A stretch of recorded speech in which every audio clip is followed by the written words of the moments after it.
Thomas Gardens offers a wide range of fresh, locally grown produce. Sweet corn, carrots, cucumber slicers, potatoes, onions, and more. When you're ready to decorate for the fall season, Thomas Gardens has corn stalks, straw bales, cone flowers, and beautiful fall flowering mums. Check them out on Facebook, then stop by 9 to 5 Monday through Saturday and 10 to 4 on Sunday to shop from a locally owned family business. Thomas Gardens and Nursery, conveniently located along Highway 20 between Faribault and Northfield.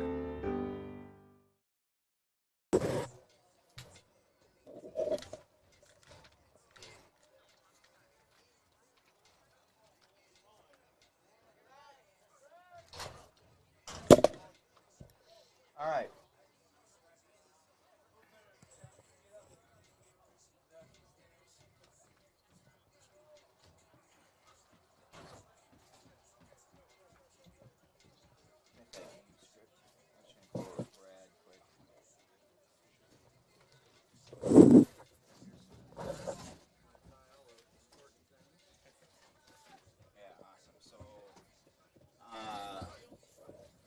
The transition between the video and the radio.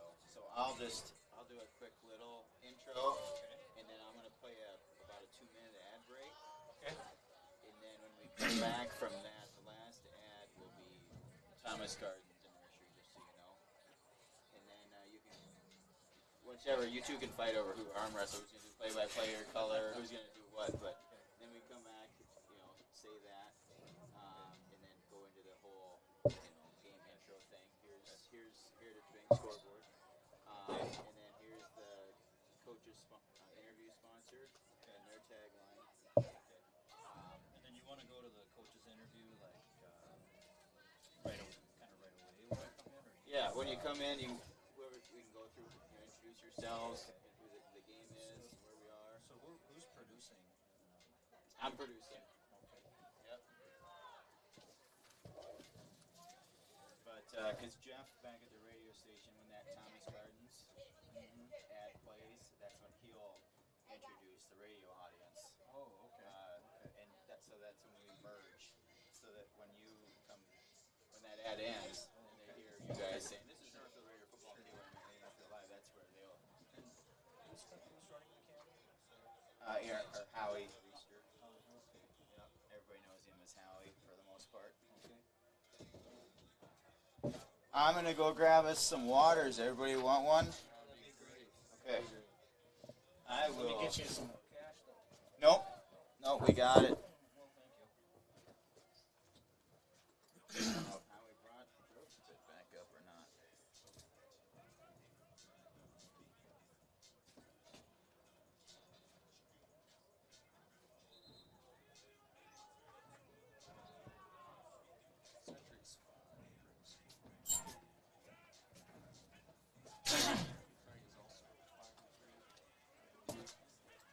Yeah, I've seen them a couple of times. They're not too bad. They're not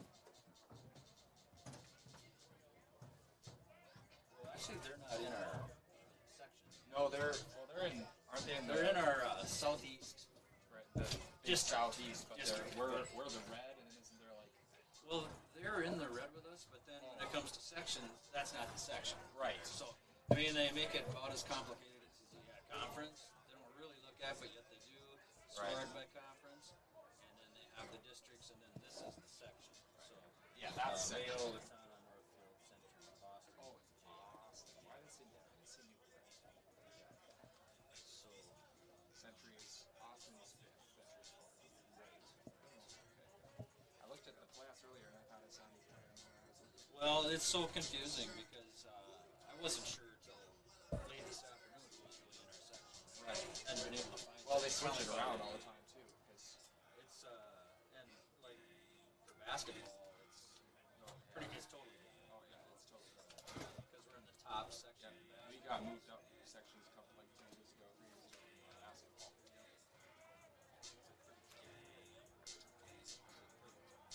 Yeah. And there's teams that we aren't in our conference, but we play them all the time, like Faribault and Prague. We play almost every year. And Faribault we play every year. New Prague, I'm pretty sure we play the last however many years. Yeah. That goes a little bit too. Like when Marcia's playing, we play But I'd They say can have that. when I played, we played. So, yeah, ninth grade, 10th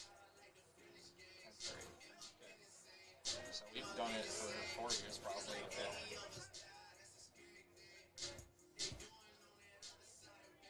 It's much nicer without those windows. It's colder. It's hard to, you have to kind of struggle through Oh, seeing right. stuff. Crook your neck trying to see something.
Yeah, we couldn't be more different between away and home this year. Yeah, the opponents we faced at home. We had Mayo and Otana. Mayo, Otana, and West, which are the three best teams in the league.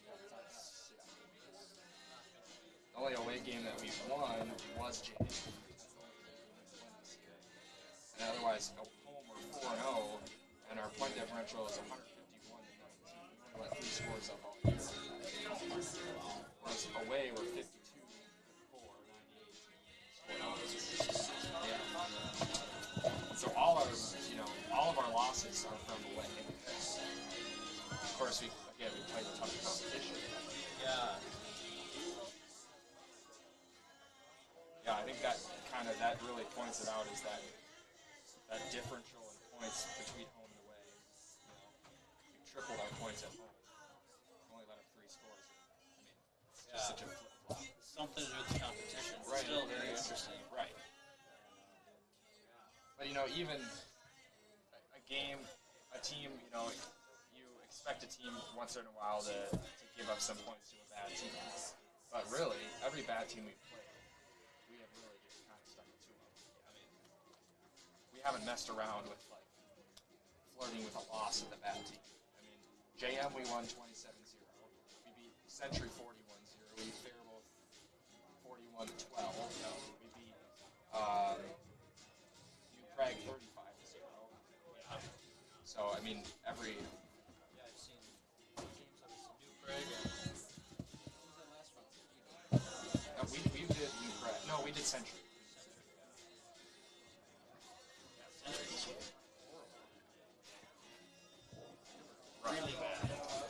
I was shocked. I mean, Faribault was almost playing worse, and then they broke away from some scores. But it was rough because they lost their quarterback at the end of the first half. And this younger kid, he was tiny. I mean, this quarterback was 5'5" and like a stick.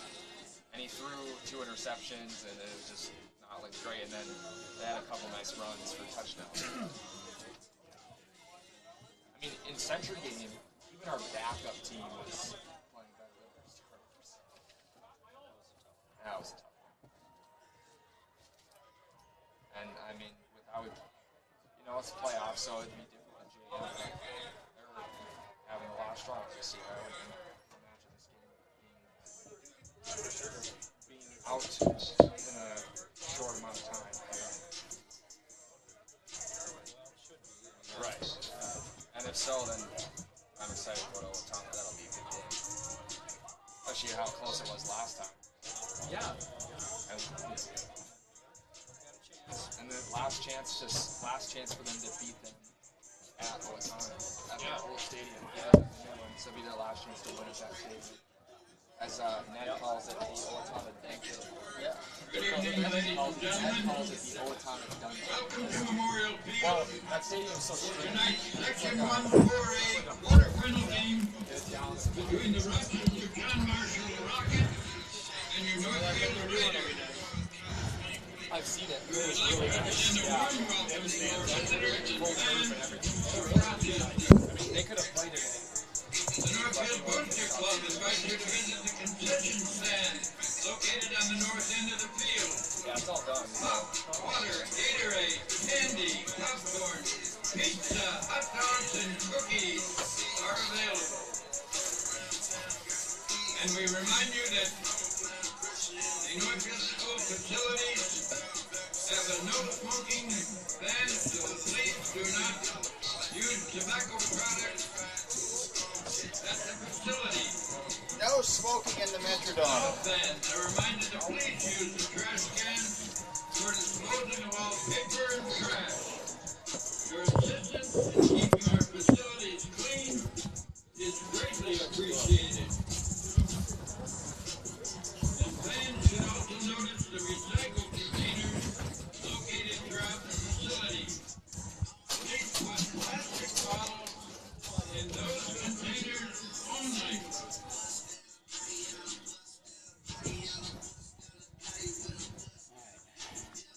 Oh boy.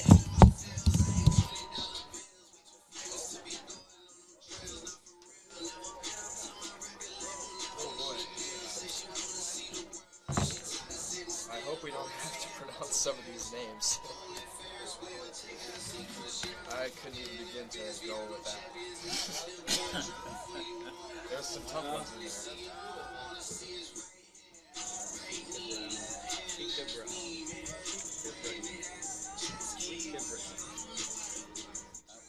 That's about as close as you can get. I usually, a lot of times I go to the coaches beforehand, or if you're at the other stadium, PA guy, and ask him how to pronounce them. I was somewhere not too long ago with the PA guy said it a couple of times. Yeah, a lot of times So they'll then come I just ask assume us. they don't come. Yes, right. Yeah. So, Lance, say that again. So, the commercial, which commercial is it again? It's gonna be a Thomas Gardens and Nursery commercial. And then It'll be the after final. that, we come in this, or? Yep. Okay. Yeah, just come in that and then introduce yourselves and yeah. So I will do a little quick intro here and play that ad break if you guys think you're about ready. It'll be a 3. I'll do my thing and it'll be a 3-minute ad break. Let me text Jeff.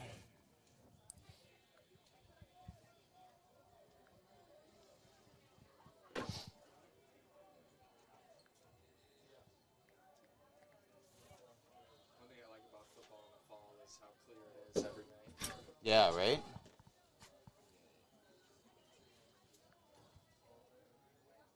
What? This is Kelly's truck. Oh, awesome.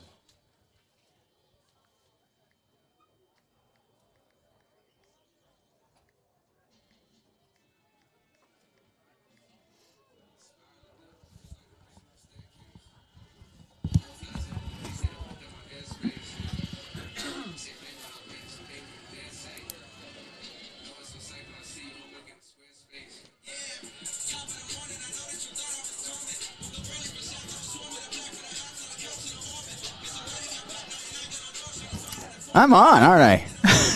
All right, ladies and gentlemen, welcome to Northfield High School Memorial Field, where we got the 1-4A section game between Northfield Raiders and the Rochester John Marshall Rockets. We will step away here for 3 minutes, and we'll come back with the pregame and the pregame coaches interview. You're watching NorthfieldLive.com. Dr. Michael Ritchie Eye Clinic and LASIK Center. Hunting season is right around the corner. Out in the woods, you line up your scope. Wouldn't it be nice to be glasses free? No fogging or steaming. Time for LASIK. With 25 years of experience and 25,000 procedures, we are your experienced Southern Minnesota LASIK specialists. Dr. Michael Ritchie, Dr. Corey Miller, and Dr. Michael Reinsbach. Ritchie Eye Clinic and LASIK Center, Faribault. World-class LASIK, small-town traffic. RitchieEyeClinic.com.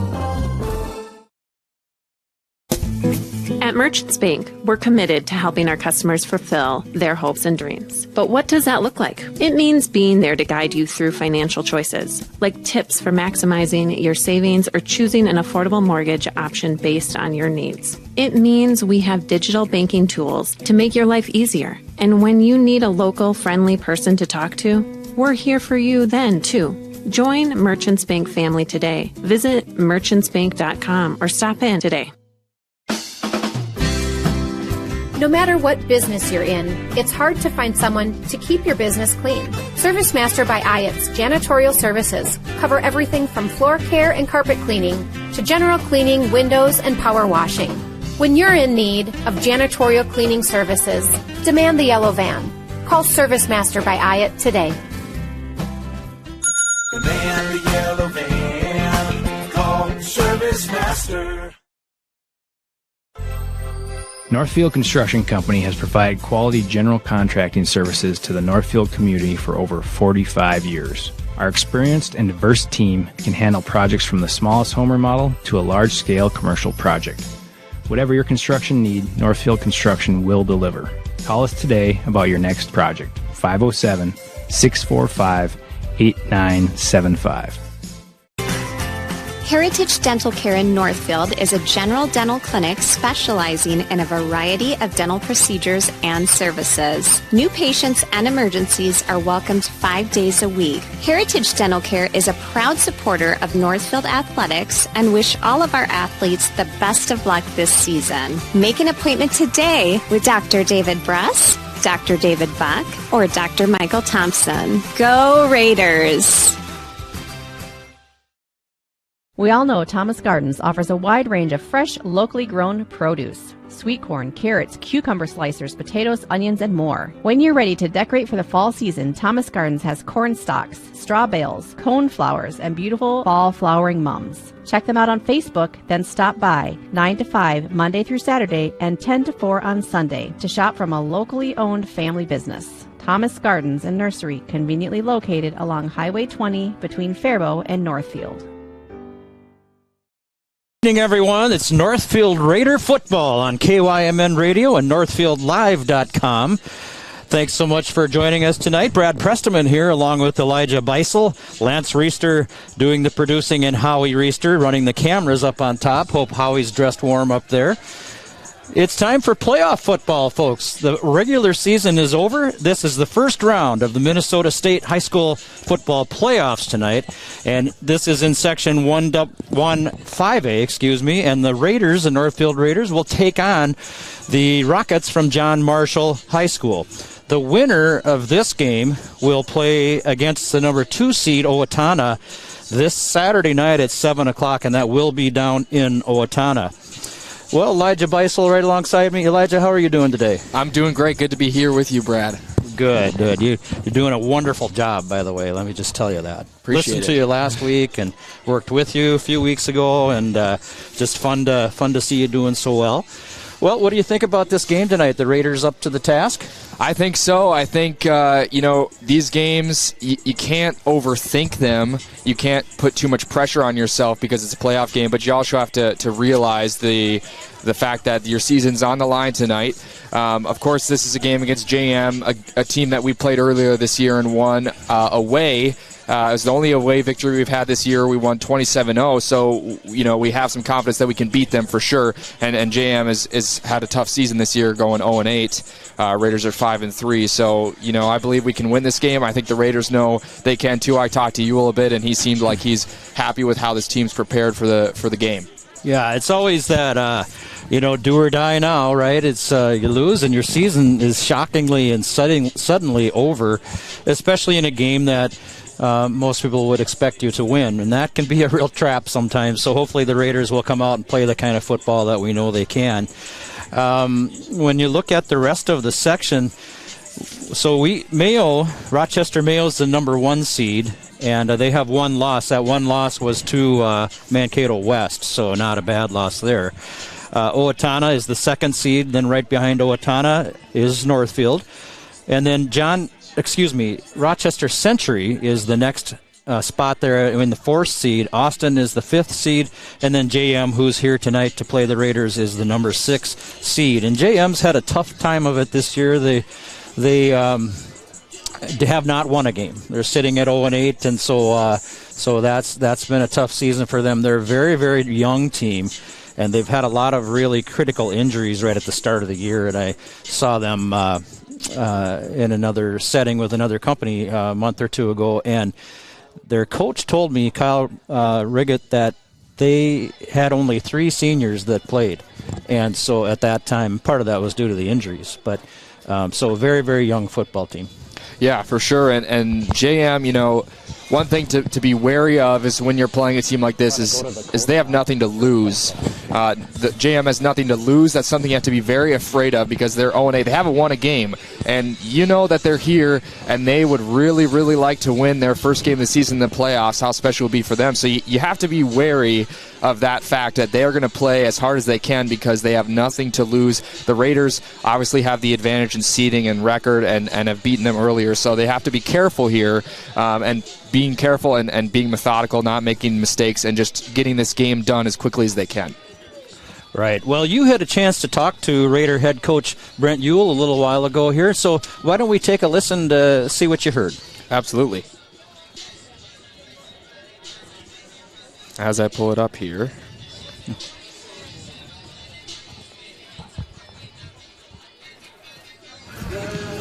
I'm speaking here with head coach Brent Ewell. How are you doing today, Ewell? I'm doing great. Got a couple questions for you. So heading into the night, the first game of sections, what's the team atmosphere like as you head into this game? Our guys have done a great job of playing together and understanding that it's one more opportunity that we get to play this awesome game in front of at home in front of our awesome crowd and our awesome stands. So we're really looking forward for the opportunity to play against Rochester John Marshall. Sweet. And talk about home. You've had a really good record at home this year. You've been very dominant. You're undefeated this year. What would you say the biggest factors are in having all those wins at home this year? I feel like we've really concentrated and focused on ourselves and do what we can do best. And we started fast, which also helps, and really hoping that we can do that again here tonight. Awesome. And can you tell us a bit about the honorary captain tonight and who that is and why? So we actually don't have an honorary captain tonight. It's our playoff season, so the four captains who are voted on by the team at the beginning of the year, we're going to roll with them here through the end of the season. Sounds good. And any players in practice this week that have been impressing you? Everybody doing a good job?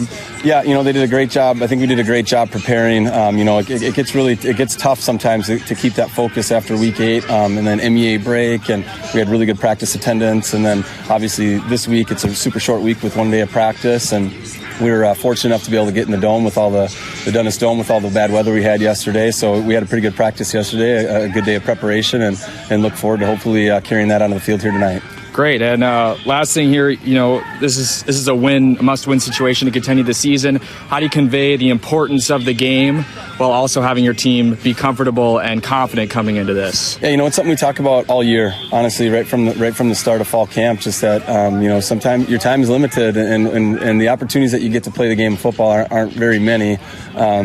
And we have to take advantage of the times that we have together. And we try to preach teamwork and accountability and all that good stuff. And our kids have done a really good job of doing that. So just trying to keep them focused on what we need to do in the process instead of focusing on what the outcome or the end result might be. Thank you very much, Coach Ewell. Thank you. Well, thank you so much to Coach Ewell, and I want to thank Professional Pride Realty, the sponsor for the coaches' interview, and locally owned real estate broker, and glad to have them helping us out here tonight. Professional Pride Realty. And so, Elijah, did you come away feeling like Coach Ewell felt pretty good, huh? I think so. I think he really had some great words to say about the team and how he's really what stuck with me about that interview, talking about that he's been saying this the whole year. We've talked about this. It's a very senior-heavy team. He's telling those guys that your time is limited on the football team. This is your last season, and I like how we talked about preparing these guys for this situation as the season started. So props to Coach Ewell on that, and I think he's very comfortable with this game and hoping that these guys can get a great win tonight. Well, and hopefully they can. And, you know, when you look at Northfield, I've seen 2.5 games, I guess, here too, that one that you and I did, and then another one that I was involved in, and then part of another one I just watched.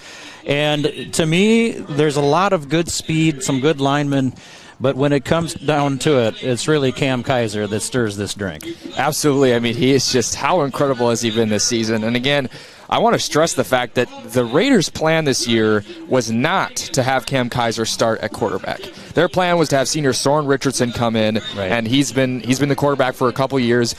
He suffered an injury earlier this season, and Cam Kaiser came in, and boy, did he make an improvement to this Raider team, and what a great job he has done. Obviously, such a dynamic football player. I mean, he's fast. He's such a great runner. He's so good out of the pocket, rolling out, and we talked about it a couple games ago. That's kind of the way that football has been shifting, and Cam Kaiser is kind of the epitome of the modern quarterback, with the ability to run the ball and move out of the pocket. So just absolutely what a phenomenal player for this Raider team, and you're absolutely right. He has been the forefront of having this winning season for the Raiders. Yeah, he's quite a player. He's good athlete. He can throw it well enough, and he's the leading rusher for the Northfield Raiders, and also the leading passer, of course. And he's just a guy that just kind of puts a little pep in your step, I think, if you're playing with him, and he can make stuff happen. Also, some other quick players. Who would you think of in that realm as some of the other top skill players? Well, I mean, when looking at it, Jake Geiger, he doesn't play offense a lot, but he's had a lot of impact on the special teams. Yeah. I mean, he is a fantastic returner. Every game that I've watched so far, Jake Geiger has had a 50-plus yard return on the season. Last week we saw him have a 60-yard return at the beginning of the game, brought the Raiders into territory of the opponent right away. Against Owatani, he had a full yard kick return. Against the game that you and me watched, there were some really nice returns from Geiger as well. So I think a lot of the speed, Jake Geiger is one of those guys as well, and he does come in on offense occasionally for some snaps at wide receiver, and when he gets the ball, he's very quick. And, you know, all of our running backs have speed to them. Charlie Monahan just gets to speed so quickly. He's got a lot of acceleration. So, yeah, there's just a lot of tremendous athletes on this team. Couldn't agree more. And the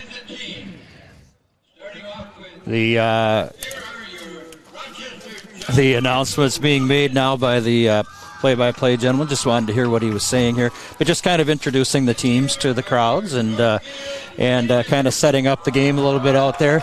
It's a beautiful night, crisp evening, virtually no wind. The flags are not moving at all, and dry out there. Nice evening for football. Yeah, you're watching Northfield Raider football here on KYMN Radio and NorthfieldLive.com. We are going to step away here during the national anthem. We'll be back after these messages. I'm Marty Benson, the Commercial and Ag Banking Manager at Community Resource Bank. We offer unprecedented experience with the ability to make decisions locally for your business, ag purchase, or expansion. Come talk with us. Interest rates are still low, and we can offer some fantastic products. The coffee pot is always on, or visit us at crb.bank. Community Resource Bank in Northfield, Cannon Falls, and Roseville. Let's bank together. Member FDIC and equal housing lender. Your home, auto, and life are important to you. That's why the Northfield Insurance Agency works hard to provide you with the right protection. Kevin, Stan, and Mark offer the products you need with the premier service you deserve. They carry business, auto, farm, homeowners, commercial, and bonds. Northfield Insurance is your independent agent, and they are connected with many insurance companies, providing you the lowest possible rates. Call the Northfield Insurance Agency today. This is Barb from Professional Dental Group of Northfield, letting you know that the doctors and staff of Professional Dental Group are proud to call themselves Northfield Raiders sports fans. Whether scheduling for an implant, mouthguard, or general visit, we look forward to providing you the same exceptional care that Professional Dental Group has delivered the Northfield area for over 45 years. So on behalf of Dr. Becky Johnson, Dr. John Nowak, Dr. Brian Cravey, Dr. Tyler Yonke, and Dr. Bo Hoyam, and their staff, go Raiders. The Quarterback Club of Northfield knows just how hard the student-athletes work each and every sports season and would like to wish all of the Raiders athletic teams the best of luck this year. After practice is over or before the big game, stop into the Quarterback Club and grab their roasted chicken, tender baby back ribs, or famous broiled burgers. Short on time? Call ahead and they will have it ready for you to carry out. They serve lunch and dinner, so no matter your busy schedule, the Quarterback Club has something for you. Good luck, Raiders, and we'll see you after the game. The Quarterback Club, off Highway 3 in Northfield. Heritage Bank is proud to be a locally owned bank that cares about Northfield. They know that their success depends on the success of their customers and their community. Heritage Bank is a proud supporter of Northfield area athletics and would like to wish the best of luck to the Northfield Raiders in all of their sports seasons. Whether you are a player or a coach, Heritage Bank is proud of all of your hard work and excited to be cheering you on. Come visit the mortgage and real estate professionals at Heritage Bank, and they will guide you through the home buying process with ease. They look forward to serving you. Fireside Orchard and Gardens is ready for you to pre-order your holiday pies. Yes, Fireside Orchards has fresh pressed apple cider, caramel apples, fudge, cheese, and all of your favorite Minnesota apple varieties, but the pies. You'll want to pre-order some apple crisp or apple or Dutch apple pies. Open 7 days a week, 9 to 6 until Thanksgiving. Avoid the crowds and stop by during the week. Fireside Orchard and Gardens is located just west of Northfield on Highway 19. Check them out on Facebook or see a full list of apples at firesideorchard.com. Then stop for the apples and stay for the gardens at Fireside Orchard and Gardens. Here comes the kickoff. We're ready to roll here. Playoff football. Northfield taking on JM here at home. And taken by Brackey. The kickoff goes to Northfield. Taken by Brackey. Upfield and across the 30-yard line. And he'll be marked down right on the 30-yard line, it looks like. So the Raiders will have the first possession tonight. And they trot on the field. Everybody's uniform's clean right now. Yeah, it looks very clean right now. Like you said, it's a very clear night. It's going to be a good night. No rain, no wind. About not much you could ask for as far as weather. Raiders moving from left to right in front of us here in this first quarter. They're in their maroon jerseys with stripes down the pants and stripes on the shoulder pads and the maroon helmets with the midline stripes as Kaiser calls out the signals. Handoff goes to Charlie Monahan. First play of the game. He's got a good gain. He'll have a first down up across the 40-yard line. Charlie Monahan driving hard on the right side of that line and good blocking out there in front of him. Fantastic blocking. Great big opening for there right in the first play of the game. The right side of the O-line does a great job there. Monahan able to get the chains moving on the first play. Yeah, a good start for sure. And just a simple handoff. Charlie on the left hand that time of the quarterback and just stepped back, gave it to him, and Charlie took it off. Monahan again as they set it up on the left hand of Cam Kaiser. Cam takes the snap. Looking now, short drop back. He's going to run. Looking downfield. He's nothing there. He's going to take it around the far corner. He's got some room. Down inside the 40 to the 30 and knocked out of bounds inside the 30-yard line. Or right at the 30-yard line, I guess they'll say he stepped out. And that's what Cam Kaiser can do, Elijah. Nobody open downfield. It was just a two-step drop. Couldn't find anybody and just tried to step up the middle and then took it around the far sideline and got a big gain. Showing off his great athleticism as we talked about earlier, and good credit actually.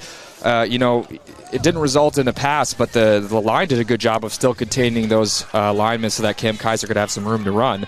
So some credit to them, but Cam Kaiser showing off some tremendous speed getting up the sideline. 29-yard pickup on the second play of the game, for the Raiders. Handoff to Monahan coming to the near side around the right. Tackled down and taken down on a shirt tail, literally a shirt stretching tackle by the Rockets. Monahan probably going to get a lot of carries on this cool evening, one might think. Good pickup for Charlie. It'll be 2nd and 3. Just underway here at Northfield High School. You're listening to the Raiders on Northfield Live and KYMN Radio. Thanks so much for joining us. Brad Presteman along with Elijah Beisel here tonight. So 2nd and 4, they're going to call it. Geiger in motion. He takes the handoff, little pitch forward, and he's got a big amount of room there down inside the 20, inside the 15, and pushing towards the 10-yard line. They'll knock him down at the 13, and another big gain for the Raiders. And Raiders got a break there as JM player just almost was that close to breaking up that play for a loss. Yeah. But Geiger does a great job of continuing the run and getting upfield, and again showing that great speed. I mean, he moved with some speed on that play. So, lucky to get away with a nice gain there as the JM player was reading that play. But good gain by Jake Geiger and the Raiders. Yeah, and actually a play that the pitch was forward, so it was a pass. So it'll go down as a pass. Here's Monahan with him, with the football. Goes down inside the 10-yard line to the 9, and he'll be knocked down there. In the other game in Section 1-5A tonight, Austin has traveled to Century, and we'll see if we can grab something on that a little bit later here tonight.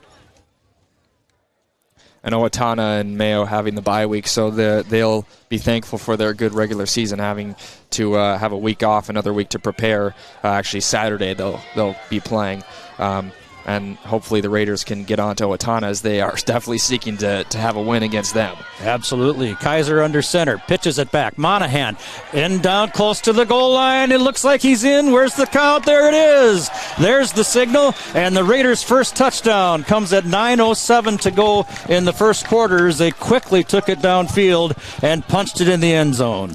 And playing off what they've been doing for the whole season at home is getting to a fast start. Ewell mentioned it as well. They have scored within the first couple minutes of every game, pretty much, it seems, at home that I've watched. And Charlie Monahan continuing his recent scoring streak. He's had 3 touchdowns last game. That's his 4th in just his second last 2 contests. So great job by Monahan getting up the line. Good blocking, and Raiders are happy about that start. No question. And the point after attempt up and good. This is Northfield Raider football on KYMN Radio and NorthfieldLive.com, and we'll be right back. Bank is proud to be a locally owned bank that cares about Northfield. They know that their success depends on the success of their customers and their community. Heritage Bank is a proud supporter of Northfield area athletics and would like to wish the best of luck to the Northfield Raiders in all of their sports seasons. Whether you are a player or a coach, Heritage Bank is proud of all of your hard work and excited to be cheering you on. Come visit the mortgage and real estate professionals at Heritage Bank, and they will guide you through the home buying process with ease. They look forward to serving you. This is Barb from Professional Dental Group of Northfield, letting you know that the doctors and staff of Professional Dental Group are proud to call themselves Northfield Raiders sports fans. Whether scheduling for an implant, mouthguard, or general visit, we look forward to providing you the same exceptional care that Professional Dental Group has delivered the Northfield area for over 45 years. So on behalf of Dr. Becky Johnson, Dr. John Nowak, Dr. Brian Kraby, Dr. Tyler Yonke, and Dr. Bo Hoyam, and their staff, go Raiders. Now, the kickoff for the Raiders was a short one, kind of went squibbing in down to the 25-yard line and was fallen on by a John Marshall player. So that's where the Rockets will take over in their first possession at their own 25-yard line.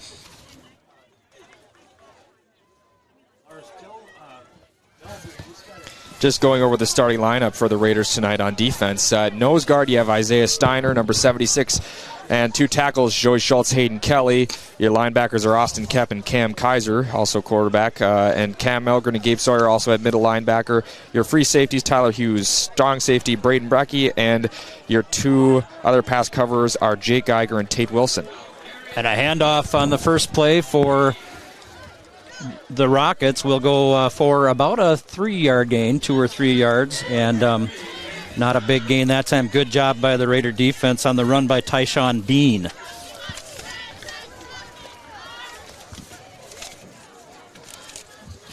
John Marshall, a little bit more of a running team. They can pass the football too, and they do have their quarterback back with them from the first time that I saw them play, who was not with them at that time.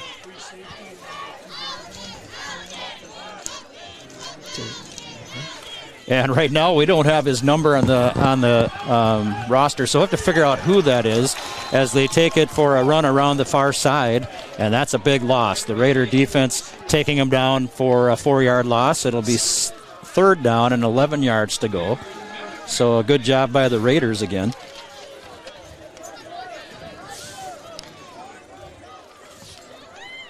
And the quarterback, I think, is probably Darius Jordan, who is listed as number 15, but we'll have to check and make sure that's true.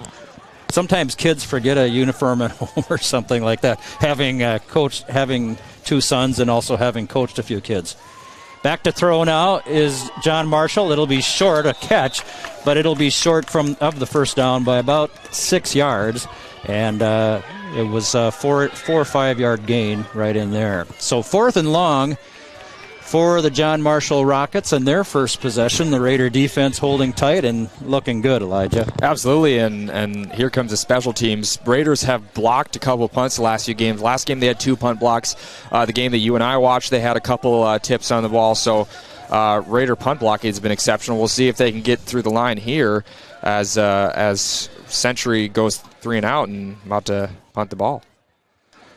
And Jacob Geiger waiting for the punt, but it is partially blocked, and it's up in the air, almost straight up in the air. The Raiders have to be a little careful with it here, as does John Marshall, and they'll touch it down just outside the 34-yard line of John Marshall, so it amounts to about an 8-yard punt. But I'm sure partially blocked, wasn't it? It sure looked like somebody got their hand on that and knocked it up in the air. A good game, good play again on special teams for the Raiders. Yeah, that was Braden Brackey, number 33, came off the edge there with another guy with a lot of speed for this Raider offensive defense, getting to the edge, and definitely got a hand on that ball. Another punt block for the Raiders. They've just been really dominant on punt blocking, so good job by Braden Brackey. Thank you. Kaiser under center, turns, hands it for Melgren, and no, actually for Monahan, or it was Austin Kep. Yeah, boy, lost me on that one, Elijah. Obviously, lost Thanks, me Lance, too. for the help. Lost me too. I was a little confused on what was going on there, but great play designed by the Raiders. Some trickery and ends up in a first down. Well, and like me, about 2/3 of the John Marshall defense took the fake to Cam Melgren, which is what made that thing work. So. Nice job, Austin. Good play, Raiders, at first down at the 25-yard line of John Marshall. 6:15 to go, 7-0 Raiders on your Heritage Bank scoreboard. Kaiser back to throw, looking across the middle, and puts it off the hands of a receiver down there, just coming in a little bit hot and just a touch ahead of the receiver. Did hit his fingertips, but would have been a really, really hard catch. Yeah, and Braden Brackey again showing up. He ran a nice route there, but a tough throw. Very near completion, so a good look for the Raiders, even though it doesn't result in a completion. But Cam Kaiser looking in the right place in Braden Brackey. Melgren and Monahan in the backfield. And a run-heavy set. To Monahan it goes around the left side of the football field. Left side of the offense, and he'll take it down for a 5-yard gain to the 20-yard line.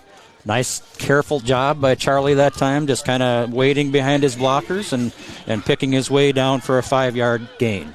Yeah, good run by Charlie. He's gone off to a great start here, and he's really been such a great running back for this team. Averaging about 50 yards a game. Obviously, he's sharing a lot of that running with Cam Kaiser, who's kind of the secondary back, if you will. So good job by Charlie Monahan so far this game, and has had a great season. And a similar lineup this time. And this time Geiger will keep it. He'll come to the near side. A little pass ahead for Kep. Down inside the 10-yard line. It'll be 1st and goal Northfield on a nice catch and run play by Cam Geiger as he flipped it out there to Austin Kep. Yeah, great little fake to Charlie Monahan by Kaiser, and then able to use his speed to run out in the flats there and just kind of waited until that JM defender got a little too close and was able to pitch it to Austin Kep for a nice first down. And that's one of the things that Cam Kaiser can do for you, too. He'll hand it off, fake the handoff. Now he's got the ball out in space, and now you're in trouble. Right, and he's such a patient quarterback as well on these plays. He executes them really well. Owen Murphy and Monahan in this time. Hand off to Murphy, and he's around the left corner into the end zone. Not quite. He's down to the 2. And so a good 7-yard gain that time for Owen Murphy. Yeah, and Owen Murphy has really kind of come alive in the second half of the season. Yeah. Starting this year, he was not a big piece of the offense, but recently he's been getting a lot more carries and shows he's a great runner. He really is a strong runner, able to break some tackles, and even there he was dragging some defenders with him, almost got to the end zone. So 2nd and goal at the 2-yard line for Northfield. Melgren and Monahan in the backfield. Kaiser under center. He'll hand it for Monahan, or for Melgren rather, and he is into the end zone. Came right off the right side of the line as the guard pinned his player in. The tackle blasted somebody out, and a nice hole for Melgren to run through for the touchdown. Yeah, the Raiders getting about everything they want from the running game right now, so they're going to look to continue that as Kalistad is going to get ready to kick the extra point. It's a 35-yard drive after the block punt, and the kick is good by Kalistad. It's 14-0 with 4:12 to go in the first half. You're listening to Northfield Raider football on KYMN Radio and Northfield Live. Financing a house is about more than a mortgage. It's about creating a home. Whether you're a first-time home buyer, buying your forever home, looking to take advantage of today's great refinance rates, or finally getting to those home improvements, Hometown Credit Union's wide variety of home loan options and highly competitive rates can help make your house, well, a home. Learn more and apply online at hometowncu.coop. Equal housing lender. Locally owned and operated, Professional Pride Realty specializes in residential, commercial, and agricultural property. Search the entire multiple listing service at professionalpriderealty.com or call us at 507-663-1100. All right, back here in Northfield, the Raiders with a 14-0 lead on the Heritage Bank scoreboard.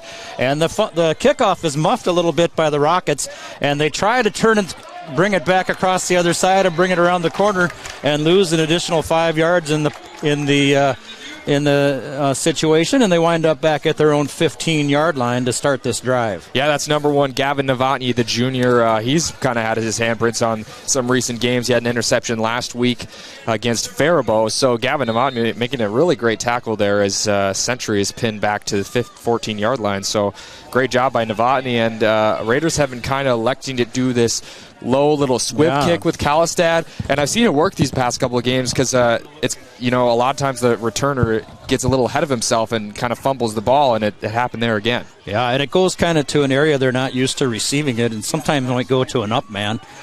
And a throw quick across the line of scrimmage and a catch for the Rockets, and they'll be down close to a first down. Yeah, that's number 5, Zach Ledoux. Really great play there, really quick throw, accurate, and Ledoux kind of used some strength there to drag a couple Raiders a couple yards. So good job by Zach Ledoux as JM picks up their first down of the game. Yeah, and again, we're not sure because of number situations exactly which quarterback's playing, but we're going to go with Darius Jordan for now until we learn differently. And the snap's back. Jordan will take it to the far side of the football team. Field try to move his way up through the line of scrimmage and just nowhere to go. The Raiders all over him and no gain on the play. Yeah, and the defensive line there kind of just they took a hold of those offensive linemen and just shifted them to the left. They kept pushing them over, and it kind of eliminated that hole for Darius Jordan. So great job by them, and not a very good gain for JM, as it's a gain of about 0. Yeah, and a play that just never really developed because they couldn't get any blocks. They didn't get the Raider defense moving backward at all, and so it just didn't work out. 2nd and 10. Hand off up the middle, and he'll have a little bit of room. He'll get a couple of yards, have 3 yards, we'll call it, and it'll be a 3rd and 7. Tyshawn Bean on the carry. Bean, the ball carrier there. He's a good running back, having seen him before. He can do some good things, has some speed out in the open, and the Raiders just hope that not many running backs are out in the open. So it was 3rd and 7, 3rd and 6, I guess they'll call it, at the 29-yard line, their own for John Marshall. On the Heritage Bank scoreboard, 14-0 the Raiders with an early first quarter lead.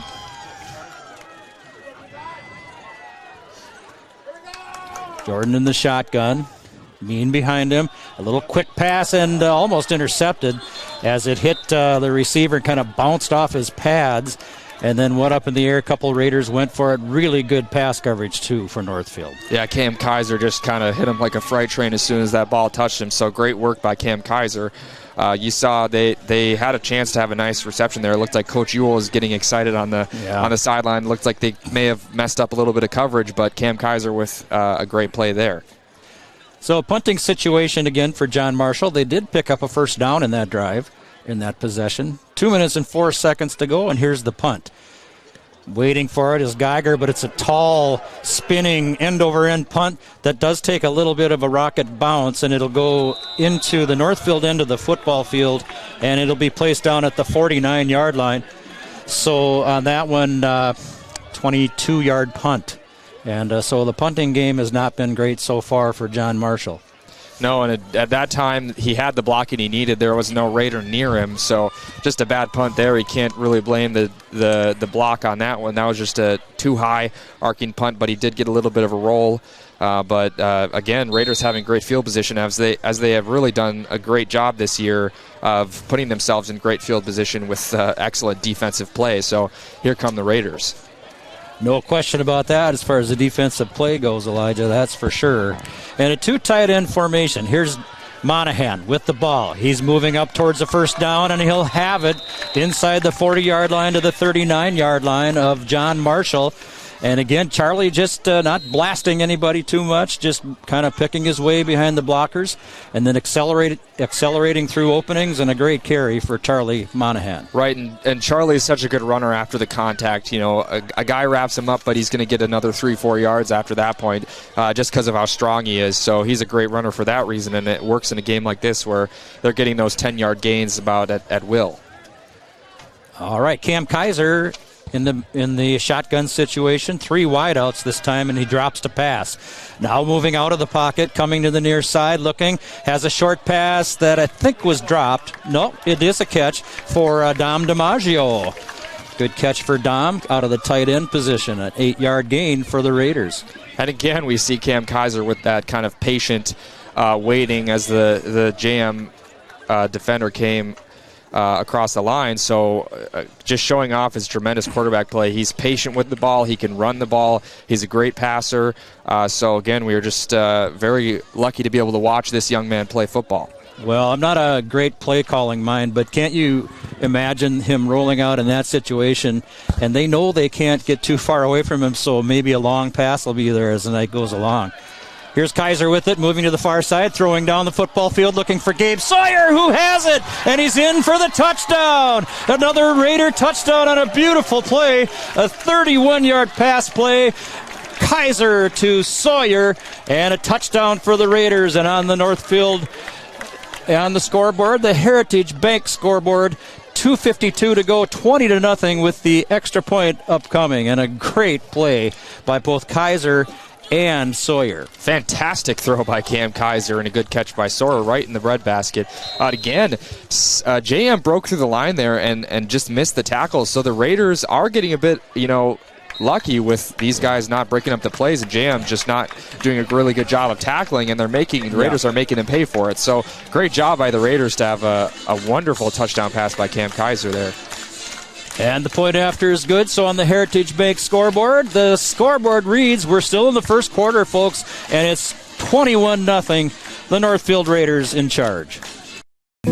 At Merchants Bank, we're committed to helping our customers fulfill their hopes and dreams. But what does that look like? It means being there to guide you through financial choices, like tips for maximizing your savings or choosing an affordable mortgage option based on your needs. It means we have digital banking tools to make your life easier. And when you need a local, friendly person to talk to, we're here for you then, too. Join Merchants Bank family today. Visit merchantsbank.com or stop in today. We all know Thomas Gardens offers a wide range of fresh, locally grown produce. Sweet corn, carrots, cucumber slicers, potatoes, onions, and more. When you're ready to decorate for the fall season, Thomas Gardens has corn stalks, straw bales, cone flowers, and beautiful fall flowering mums. Check them out on Facebook, then stop by 9 to 5 Monday through Saturday and 10 to 4 on Sunday to shop from a locally owned family business. Thomas Gardens and Nursery, conveniently located along Highway 20 between Faribault and Northfield. Sent it deep that time, and the ball was taken at the 8-yard line by Keandre Bryant, and he did return it out to the 25-yard line, but good coverage by the Raiders after a little bit of an opening to start with for Bryant. So a minute, let's see here, what is that time? We're still in the first quarter, and 21-0. And JM's third possession now of the game. They have one first down to show for it. 3 tight ends. Bean comes in motion, sets up as a tight end, only the quarterback in the backfield. Back to throw, and unleashes one deep, looking for Bean, and he can't quite get to it. Couldn't quite get to it. He thinks he was held there. It might have been a little bit of a hold as he went downfield, but one of those things that sometimes will be called and sometimes won't, and great defense by the Raiders.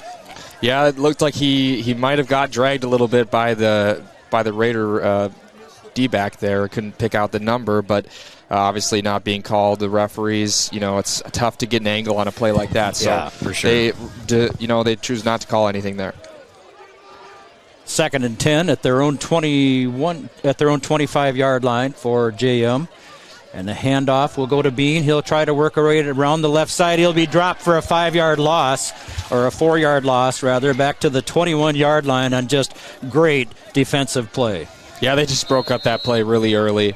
And I really loved how this Raider team has started. And as Coach Ewell said, the key to the game is starting out fast. And that's what they have done here as the first quarter winds down. So great work by the Raiders. And we'll hope this continues for them. And that is the end of the first quarter. So we will take a break here as we wait for the second quarter to come. And we'll be right back here on Northfield Live and KYMN Radio. I'm Marty Benson, the Commercial and Ag Banking Manager at Community Resource Bank. We offer unprecedented experience with the ability to make decisions locally for your business, ag purchase, or expansion. Come talk with us. Interest rates are still low, and we can offer some fantastic products. The coffee pot is always on, or visit us at crb.bank. Community Resource Bank in Northfield, Cannon Falls, and Roseville. Let's bank together. Member FDIC and equal housing lender. Heritage Dental Care in Northfield is a general dental clinic specializing in a variety of dental procedures and services. New patients and emergencies are welcomed 5 days a week. Heritage Dental Care is a proud supporter of Northfield Athletics and wish all of our athletes the best of luck this season. Make an appointment today with Dr. David Bress, Dr. David Buck, or Dr. Michael Thompson. Go Raiders! Welcome back on KYMN Radio, NorthfieldLive.com. Brad Prestaman with Elijah Beisel here, bringing you the game tonight. Thanks for joining us. It's a good one. The Raiders making it look easy so far. And back to throw on a 3rd down and 15 with the ball sailing over the receiver's head and no good. The ball intended down there for Zach Ladu. And nothing doing there, so the Rockets will be forced back into another punt situations. 21-0 on your Heritage Bank scoreboard. And just underway here in the second quarter. That was the first play of the second quarter. So 11:54 now remaining before halftime.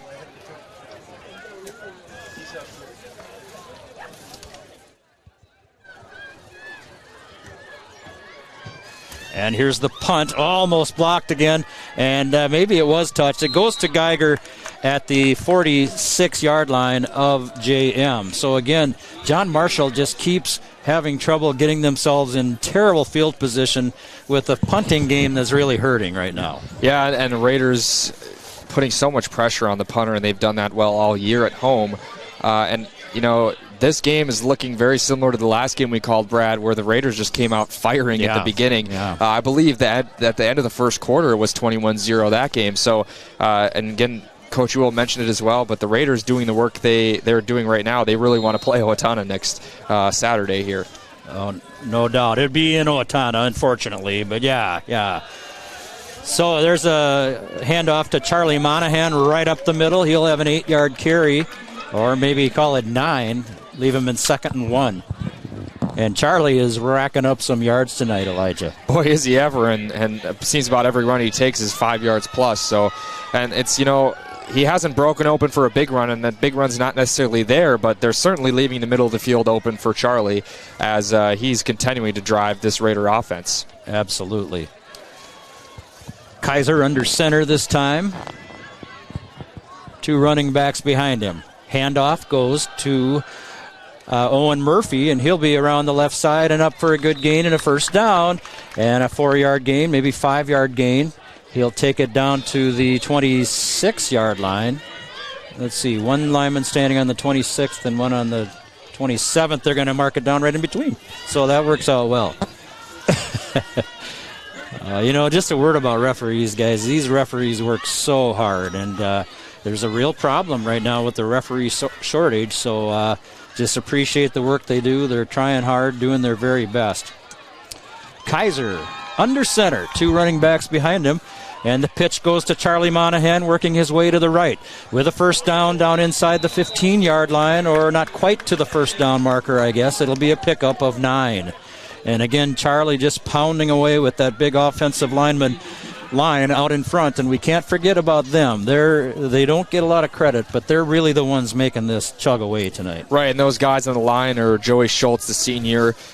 He's tackle guard John Newberg, in the center Noah Ackerman, and on that other side of the line you have Hayden Kelly and Kyan Rauch. A lot of size on this team, and boy, has it really helped the Raiders this year. As I want to stress again, JM is struggling to tackle there. Another guy almost had a handle on Charlie, kind of cut back.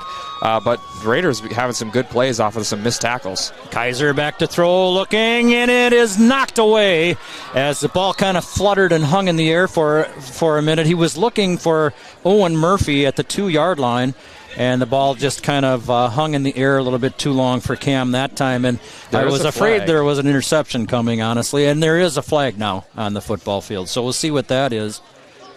Yeah, it was at the line, so I'm not sure if this is going to be holding or if this is something on the Raider line. It did seem like there was some pressure as it does come back. So it will be on the Raiders, and it's going to be holding. Yeah. So, and that's, the first mistake they've made of any kind today, and you're going to make a few mistakes here and there. So penalty on the Raiders. It'll leave them in 2nd and 11, and they're back at the Rockets' 33-yard line. Kaiser in the shotgun this time. Murphy on one side, Monahan on the other. Looking to pass, looks downfield, has a man, knocked away down there very nicely, though, as Kaiser was looking down the field for Brackey, I believe, and just knocked away in a good defensive play there by John Marshall. Some life in the John Marshall defense right now, some great pass coverage, and Cam Kaiser making a couple uncharacteristic throws for him. Typically, we don't see the Raiders actually throw a lot of strikes downfield. They usually like to run the ball and go for some shorter stuff. But right now, they're taking some chances, which I like to see, but Kaiser's got to be a little more careful, as one of those balls could have easily been intercepted. Good defensive play for the Rockets that time by Keandre Bryant. Kaiser in the shotgun, just one running back. On his left side, that's Monahan. Back to throw, and whipping out on a short pass with some gain up the field is Monahan with it. And down inside the 30-yard line, down pushing on the 25-yard line, it'll knock him down at the 26. And a good 6-yard pickup. Yeah, nice little screenplay there. Cam Kaiser, again, showing great patience as he had a lot of guys very close to tackling him, but a nice play design. Doesn't quite get the gain that they need, but we'll see what the Raider offense elects to do here. 4th and 5 at the Rocket 27. And I would imagine they'd probably go for this. It's I don't know that Kalistad can hit that long of a field goal, and no reason to punt. So 4th and 5, they're going for it at the Rocket 27. Kaiser back, looking downfield. Now moves up in the pocket. Has a man wide open. Kep. He's down to the 10-yard line, or he'll be knocked down right at the 10-yard line, actually. And a nice play, and boy, they had JM fooled on that one. There wasn't anybody within 15 yards of Austin Kep when he caught that football. No, and after some good coverage from the JM defensive backs, kind of just a blunder there as Kep was untouched, not even a guy close to him. So very easy first down, and that's good for the Raiders to get back on track here, as it was looking they could have gone 4 and out. Another turnover, but the Raiders continuing their dominance on both sides of the ball. Handoff to Owen Murphy. He'll work his way up through the line of scrimmage, and he's inside the 5 and down close to the goal line. He'll be, I think, marked down at the 2-yard line, if I can see that directly or correctly from this angle. Might be at the 3-yard line. Yeah, it's marked at just about the 2-point conversion line, just in front of that. Right, so right. It'll be about that spot. So yeah, a great run by Owen Murphy. He's dragged many defenders with him, and it'll be exciting to watch this guy next year as his senior year become the lead back with how much strength he has as a back. Kaiser under center, Murphy and Monahan behind him. And it'll be handed off to Murphy, and he'll be down close to the goal line, probably knocked down just short of it, or where it's hard to see at this angle sometimes, the lines and things. He got tied up at just about the line of scrimmage, so I don't think there's going to be a gain on the play, as he was kind of grabbed by the ankle. A good job by JM on that play. Appreciate the use of your young eyes. Thank you. All right. So actually a loss there, a loss of about a yard or two. Yeah. So they're going to knock it down, put it down at the, got it listed on the scoreboard at the 3-yard line. I think it's a little farther out than that. But, about the 5-yard line, it looks like, yeah. So 21-0 on the Heritage Bank scoreboard. The Raiders threatening, looking for another one. Kaiser with the football. Hands it to Murphy again, and he is in for the touchdown. A 3-yard, we'll call it a 4-yard touchdown run for Owen Murphy on a 3rd down play after a drive for the Raiders that went 48 yards. And the score at 7:23 here in the second quarter. And the extra point here attempt upcoming from the foot of Kolstad. Yeah, and Owen Murphy, the 3rd running back of the Raiders to get a touchdown already, so showing some variety in the running game, and the Raiders have really dominated in the running game tonight, and it just shows how much talent we have on the offense to have 3 really capable backs in Cam Milgren, Owen Murphy, and Charlie Monahan as the Raiders knock down the extra point, so great work. 28-0 with that extra point off the foot of Mr. Kolstad, and we'll be back here with more in this game as we continue on in the second quarter on KYMN Radio and NorthfieldLive.com. Fireside Orchard and Gardens is ready for you to pre-order your holiday pies. Yes, Fireside Orchards has fresh-pressed apple cider, caramel apples, fudge, cheese, and all of your favorite Minnesota apple varieties, but the pies. You'll want to pre-order some Apple Crisp or apple or Dutch apple pies. Open 7 days a week, 9 to 6 until Thanksgiving. Avoid the crowds and stop by during the week. Fireside Orchard and Gardens is located just west of Northfield on Highway 19. Check them out on Facebook or see a full list of apples at firesideorchard.com. Then stop for the apples and stay for the gardens at Fireside Orchard and Gardens. Hi, Dr. Michael Ritchie Eye Clinic and LASIK Center. Hunting season is right around the corner. Out in the woods, you line up your scope. Wouldn't it be nice to be glasses free? No fogging or steaming. Time for LASIK. With 25 years of experience and 25,000 procedures, we are your experienced Southern Minnesota LASIK specialists. Dr. Michael Ritchie, Dr. Corey Miller, and Dr. Michael Reinsbach. Ritchie Eye Clinic and LASIK Center, Faribault. World-class LASIK, small-town traffic. RitchieEyeClinic.com. Well, the kickoff from the Raiders that time was taken by Elijah Laidu at the 8-yard line, and he had a great run back. Came up the Northfield sideline and got the ball all the way out to the 45-yard line. So for once, John Marshall with some good field position. Yeah, and hopefully they look to take some advantage of that, as they've fallen behind quite dramatically already in this first half. And last time they played, it was Raiders at John Marshall. It was 27-0, and the Raiders have already capped that scoreline with less than a quarter and a half played so far. John Marshall, quarterback, flag flies. He throws it away downfield, and we'll see what this penalty is. That's going to be a holding call on Rochester John Marshall. You could hear the entire Raider sideline yelling that, as it looked like the edge of the line kind of got a hold of one of the Raider linemen and was able to hold him off from making a play on the quarterback, so it should come back, and it does, as the referee signals for the holding call. The ball will now be on about the 35-yard line, so already giving away their best field position of the night. Not a great start for them on this drive. Yeah, it's a shame, because they finally had some good field position and now have pushed themselves back into a first and extremely long. Looks like a first. Well, it is first and 20, I guess. Thought it looked like more than that for a moment. And the snap is bobbled and taken up off the ground, and then a little swing pass is thrown out to the far sideline and caught by Keandre Bryant. And he'll have part of that penalty yardage back. He'll pick up about 6 yards. But a positive play and kind of getting them a little bit closer to a situation where you might be able to pick this thing up. Yeah, that's right. And that was a good first play.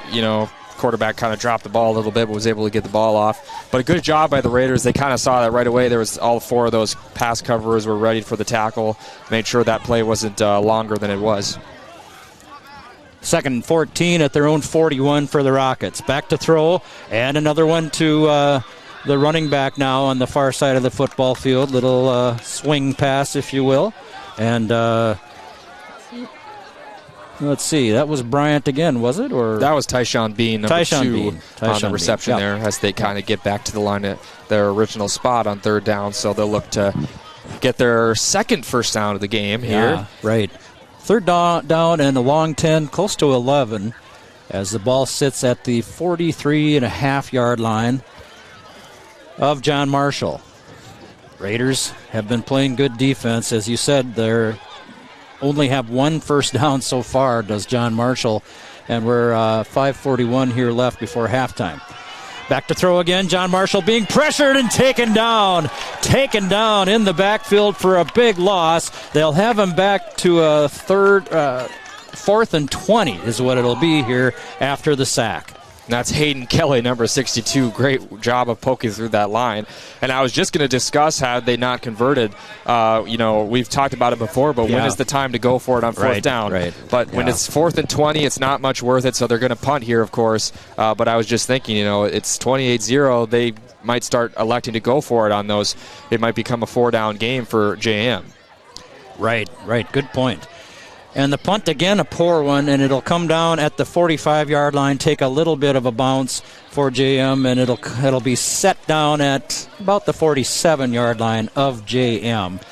And so the punting troubles continue for John Marshall, and that really is not helping their cause. Not at all, and I can't really blame that one on the punter. He had a really poor snap. Kind of had to one-hand catch the snap, so good job of him securing that, because it could have been a big play for the Raiders if had they recovered it, but he was not given enough time to get off a good punt, as he really hasn't gotten a good one off tonight at all. Yeah, it's been rough, and that's left them in terrible field position, and so actually, the ball, when the Raiders take over, is almost exactly where that drive started, and before the penalty yardage losses. So a handoff on a counter play, a kind of an end around to Sawyer, and that goes nowhere. A 3-yard loss on that one, as they tried to see if the Rockets would be ready for that one, and they were. So that time was the first time I think I've seen in this game, Elijah, where there was some good push from the Rocket front linemen and linebackers there, and they pushed the Northfield offense back up the field. Right, and they have had a few times where they've broken through the line one player, but they really haven't had the whole line working together on one play on defense yet, so good for them to see that. A nice stop for JM. 4:15 to go, first half, 28-0 on the Heritage Bank scoreboard, as now another negative play for the Raiders, as Kaiser taken down on a sack way back, and we're in the Northfield end of the football field. The ball will be set down at the 40-yard line, and it will leave the Raiders in a 3rd down and 23. Yeah, and the Raiders are trying to do some trickery here. And we saw it work on the first couple drives, but it seems like JM's getting a little smarter to it. That time they faked Andy Block, and most of the defense did go toward him, but they were still able to keep an eye on the ball with Cam Kaiser having and a big loss. So Raiders need to be careful about that, not getting too smart with some of these plays. Just run the ball up the field as they've been doing. So it looks like a timeout is called, and they'll talk it over. Timeout's been taken on the field. Didn't hear who that. They haven't moved the scoreboard. I didn't see. Oh, it is. Northfield has taken the timeout. So with 3:24 to go here, you're listening to Northfield football on KYMN Radio and Northfield Live. Thomas Gardens offers a wide range of fresh, locally grown produce. Sweet corn, carrots, cucumber slicers, potatoes, onions, and more. When you're ready to decorate for the fall season, Thomas Gardens has corn stalks, straw bales, cone flowers, and beautiful fall flowering mums. Check them out on Facebook, then stop by 9 to 5 Monday through Saturday and 10 to 4 on Sunday to shop from a locally owned family business. Thomas Gardens and Nursery, conveniently located along Highway 20 between Faribault and Northfield. Back at Northfield High School on your Heritage Bank scoreboard, 28-0 with 3:24 to go. Your Raiders doing a great job. Now this drive moving a little bit backwards, having a little trouble with the offense for the first time. So 3rd and 22 at their own 40-yard line. Kaiser looks to throw. Throws it in the middle of the football field at about the line of scrimmage and was an incomplete pass. And the punt team coming out here for the Raiders, and they're going to want to get back on track next drive, as they just kind of had some poor plays. JM did a good job of staying home on some of those fakes and making sure that those plays didn't go anywhere. So great job by JM on the defensive side. Hopefully they'll carry some of that momentum to their offense, at least from their perspective. But the Raiders here are going to have their first punt of the game. Yeah, that was the 5th possession by Northfield and the first time they didn't score a touchdown. And kind of a high-flying punt here that's going to take a good Northfield bounce, and it'll wind up at the 30-yard line of John Marshall. And a little scuffle as far as who's going to take this ball goes, and it was down by the Raiders. It'll be at the 30-yard line, so a 30-yard punt for Northfield. 3:08 to go on the Heritage Bank scoreboard, 28-0. I just can't hear that enough. That's a nice score to say. My goodness, the Raiders. I tell you, this team, when they are clicking, they are pretty tough. And I'm very impressed, as I have been other times I've seen the Raiders play this year. This program's taking hold here for Coach Brent Ewell.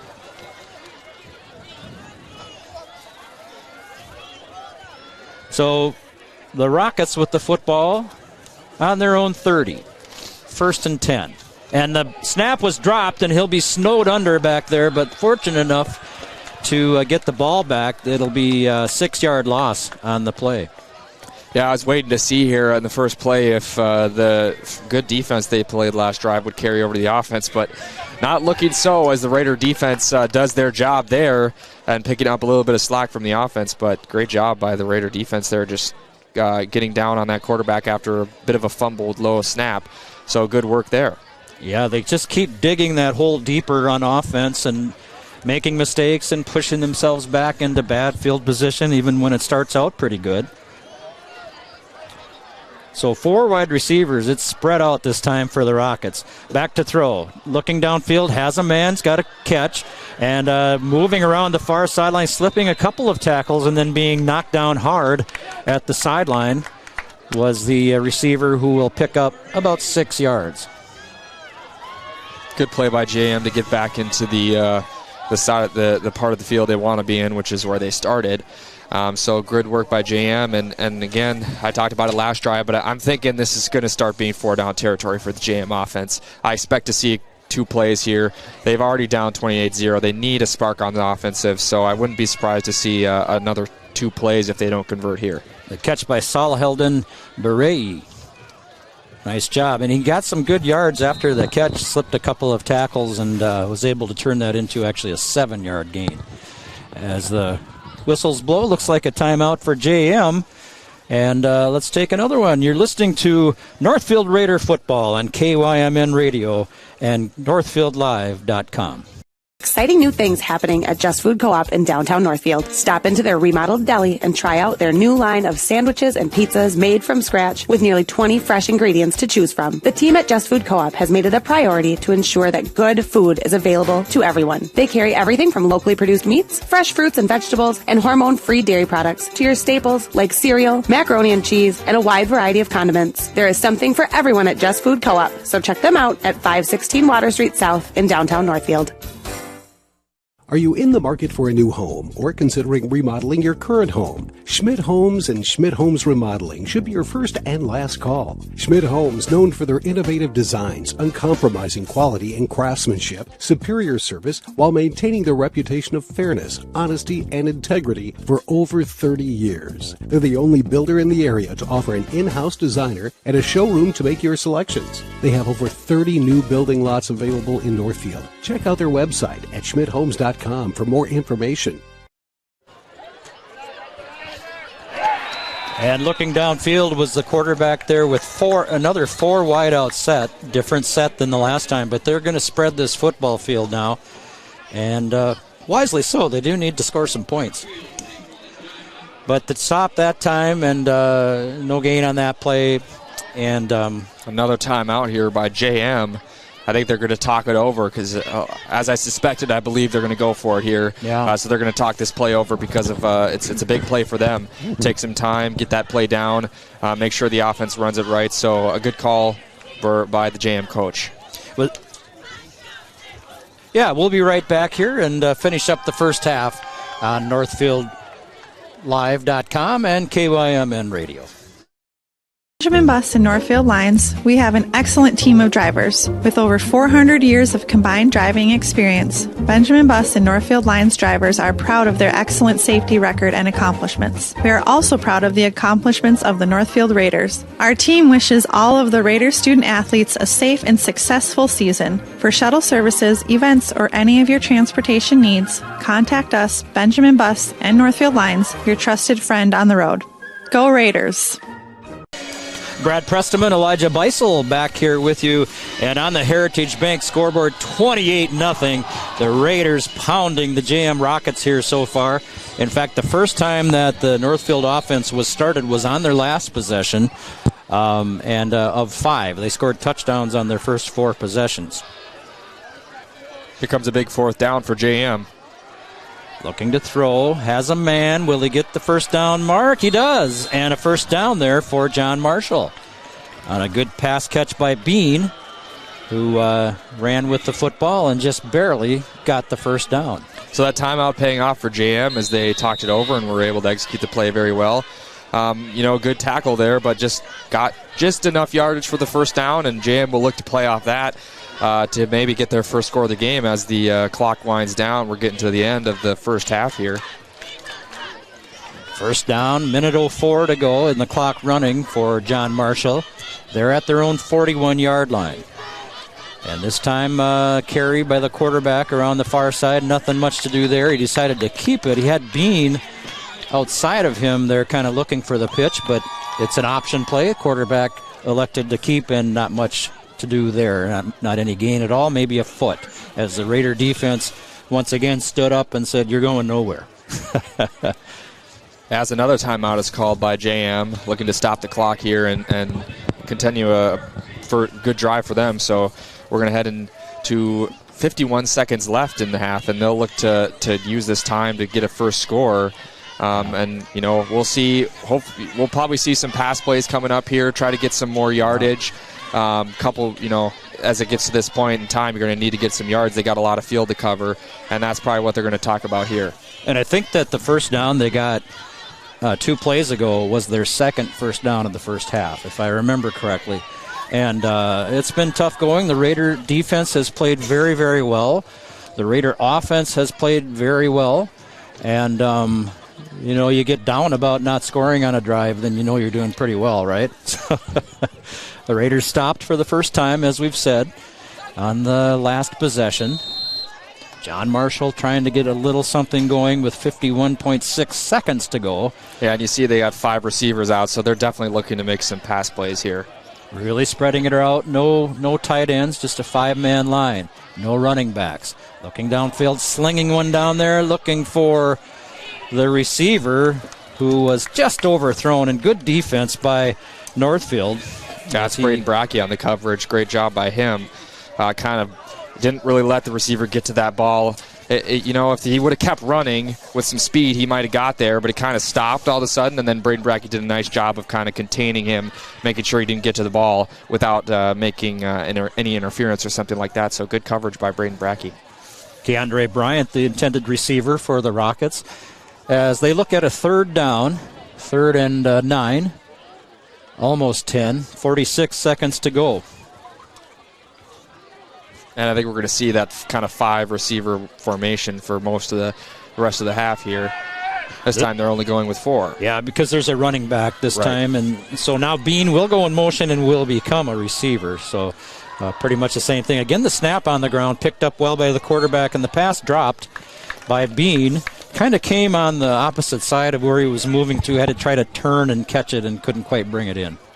Yeah, and I want to emphasize the importance of having a good center, because you see it right there. Boy, yeah. It is really important, and as a quarterback, when you start off a play with a low snap, all of a sudden you've lost another almost a second of time to throw the ball, and you kind of look up and you're a little bit disoriented, and so having a good snap is really important, and JM is struggling with that because he's really had not a lot of great snaps from his center, and the Raiders do have a great center in that would be Noah Ackerman. He's done a great job for Cam Kaiser, so we can thank Noah Ackerman for his job this year, as you can see what happens when you don't have that strong presence as a center. So good job by the Raiders here as they're kind of slowing down this offense, and it's going to be a big 4th down conversion for JM. 4th and 10, they're going to go for it. Another timeout on the football field. The last one for JM. Or did Northfield take that one? It was JM. Okay. So they talk over what they're going to do as they look at a 28-0 deficit on the Heritage Bank scoreboard. Been a fun game so far, Elijah, and the Raiders playing very well, playing impressively. Yeah, they really are. They really are. They're doing a great job. I think here on JM, I wouldn't be surprised to see a deep shot come right here, just with only 42 seconds left in the half. They need to start moving up the field, and I think that's what we're going to see here.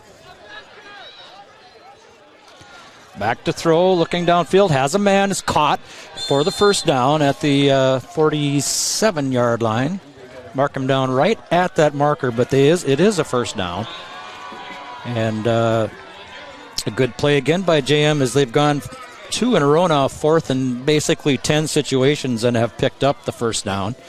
And so picking up a little bit of steam there on offense. Yeah, both drives, they haven't really done much besides on the 4th down. They get another first down there, and I do credit the receiver. I believe that was number 5, Zach Ladu, getting out of bounds to stop the clock. So good job for him, as the JM does not have any timeouts left. So that was a critical play. Yeah, very good. They're trying to get the clock reset as the stoppage of play right now. It's at 32. They want it at 37. So first down, though, for the Rockets in Northfield territory, just across midfield at the 49-yard line of the Raiders. 37 seconds to go. And John Marshall getting a little bit of movement here. They started going backwards, as they have done on this drive, but now have been moving the football, picked up a couple of first downs, and have the ball in Raider territory. And a pass under pressure as Hayden Kelly, was it again, knocked the quarterback down, and he just got rid of it. And so an incomplete pass, no gain. The clock will stop with 33.9 seconds to play. And that time, Raiders going with 4 down linemen on there. Austin Kepp off the edge. As they typically, a lot of times they run 3 linemen on the line, those big guys, Steiner, Kelly, and Kyan Rauch. But that time they rushed 4 and were able to get to the quarterback pretty quickly and making sure that play didn't go anywhere. 4 wide receivers for John Marshall. 33 seconds to go. 2nd down and 10. And the quick pass goes outside for the John Marshall Rocket, and he'll pick up about 4 yards, being knocked down at the 45. Just kind of took a little flight there for a second. He got flipped up in the air and came down hard, but held on to the football. 3rd and 6. And as JM tried to go quickly, a flag has flown, excuse me. Yeah, they spiked the ball there, but there was definitely some early movement from the line, and it is a full start on JM, so the play will move backwards. And I want to say on the last play, Braden Brackey, he kind of got blocked really well, kind of got taken to the ground, but the runner kind of ran right into him, and Brackey able to kind of get to his feet and pop up that runner. So good job by Brackey making a play from not a great position as a tackler, but good job by Braden Brackey there. And as the Raiders are happy about that penalty and kind of slows down the JM offense here as they are going to continue to go 4-down territory, I would say here, Brad. So JM has been getting things going, but there's only 16 seconds left in the half, so they're going to have to start taking some deep shots here, I would say. They don't have a lot of options, and it'll be curious to see what they start to run these last couple plays of the first half. And the Raiders appear to have declined the penalties, so that'll leave them in 3rd down and 6. So John Marshall, 3rd down and 6 at the Raider 45-yard line. Now they're going to mark it off. Not sure what happened there. Well, maybe they got confusing signs from the Northfield bench. Who knows? But got it placed right, and now at the 50-yard line, 13 seconds. The clock's running. Down to 10. Looking to throw downfield. A little spiral. Nice spiral pass. Just hung in the air a long time. And well defended by the Raiders as the receiver just couldn't get back to the football. No, right there, they forced number 5 to make a really tough catch, but not making the catch there, so good coverage by the Raiders as we got 6 seconds left in the half. Probably going to be the last play, so you'd have to think they're going to try to go for the end zone here. Yeah, Zach Ladu again trying to make that catch, and an incomplete pass. Leaves them in 4th and 11, and right at the 50-yard line. Last play of the first half, probably. Pass is complete, and moving down to the 40-yard line, trying to hit that first down mark, but the Raiders won't let him. He's held short and will be knocked out of bounds at about the 41-yard line of Northfield. And that'll end the first half. On your Heritage Bank scoreboard, 28-0, the Raiders with the big lead over John Marshall in this first-round playoff game here at Northfield High School. Yeah, great job by the Raiders. Nice first half here, and just showing dominance on both sides of the ball. A lot of good play from our offense. Really, the running game has been what's been carrying the Raider offense so far. We've been using all 3 backs today with Owen Murphy, Melgren, and Charlie. They've all have a touchdown in this first half.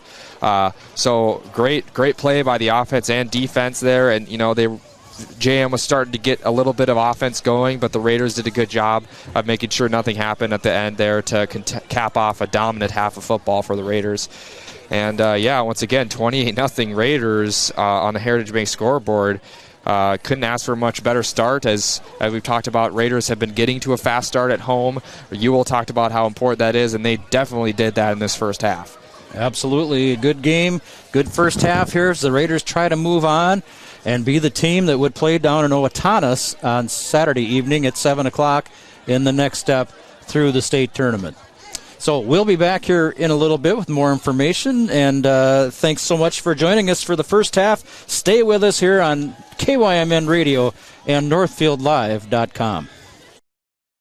Locally owned and operated, Professional Pride Realty specializes in residential, commercial, and agricultural property. Search the entire multiple listing service at professionalpriderealty.com or call us at 507-663-1100.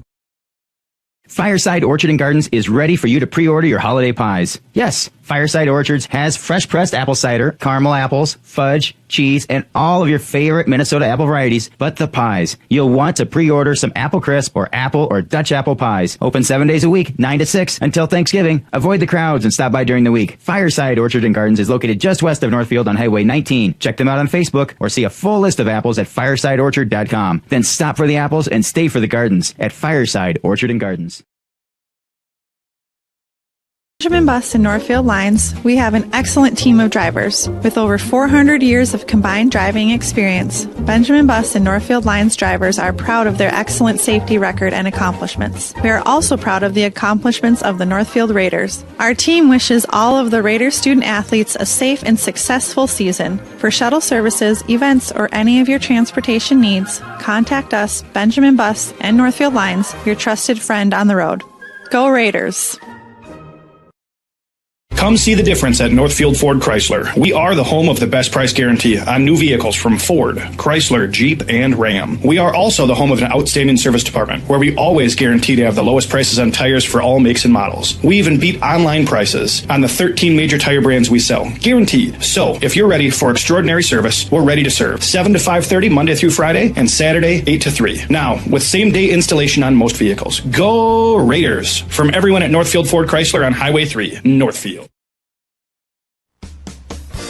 Shumway Custom Bath will help you create the bathroom you've always wanted. Their high-quality designs cater to all your needs and desires. Shumway Custom Bath is offering beautiful and safe tub-to-shower conversions. Their onyx and acrylic walls are durable and come with a lifetime guarantee. Visit their website at shumwaycustombath.com. Shumway Custom Bath, the bathroom remodel of your dreams in less time for less money.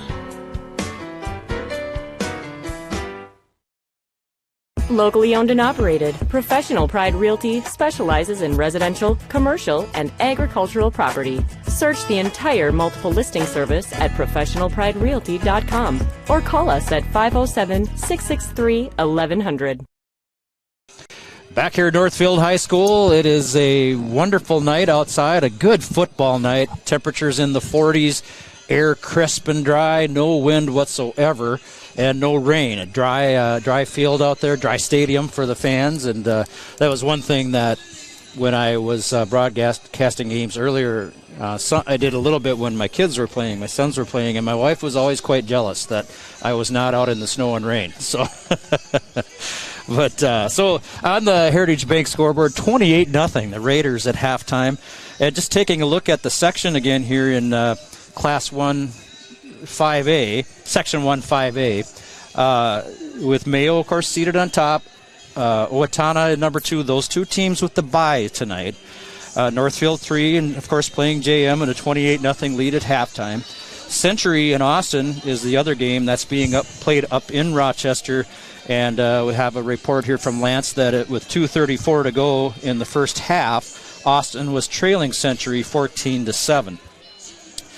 Looking at those, we'll just briefly look through those scoring drives just for a couple highlights here for the Raiders. And so on the first possession of the game, the Raiders very quickly, I think it was a 6-play drive, maybe 7, took the ball 70 yards and scored with 9:07 to go in the first quarter. It didn't take them long.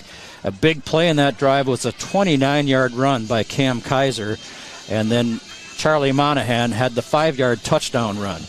On their next possession, they got the ball at the 35-yard line of JM and took it right in, and that was a 2-yard Monahan run for the touchdown as well. No, that was Cam Melgren. That was Melgren, yeah. And then their third possession, the Raiders took it 51 yards, and that was a beautiful Kaiser pass to Gabe Sawyer, a 31-yard touchdown pass, and that happened with 25.2 seconds to go in the first quarter, so 21-0 at the end of the first. And then the next time the Raiders got the football, they had it also in the John Marshall end of the football field. They drove 48 yards with Owen Murphy scoring on a 4-yard touchdown run with 7:32 to go in the half. And then the fifth Raider possession, that one was stopped, and the Raiders did have to punt on that one.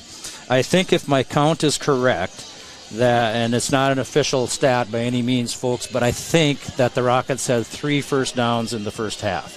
So the Raider defense as sparkly out there tonight as the Raider offense, and it was nice to get that score from the other part of the bracket that's playing tonight, Lance, so thank you so much for that. And Elijah... Now it's 14-13 with 1:16.5. All right. You're going to have to relay that. Okay, so we just got another update on the score, and now Austin has scored, so 14-13, and I'm not sure if that's probably before the point after try. Just scored, so 14-13 with 1 minute and 16 seconds left to go in the half. That one getting close over there between Century and Austin in Rochester.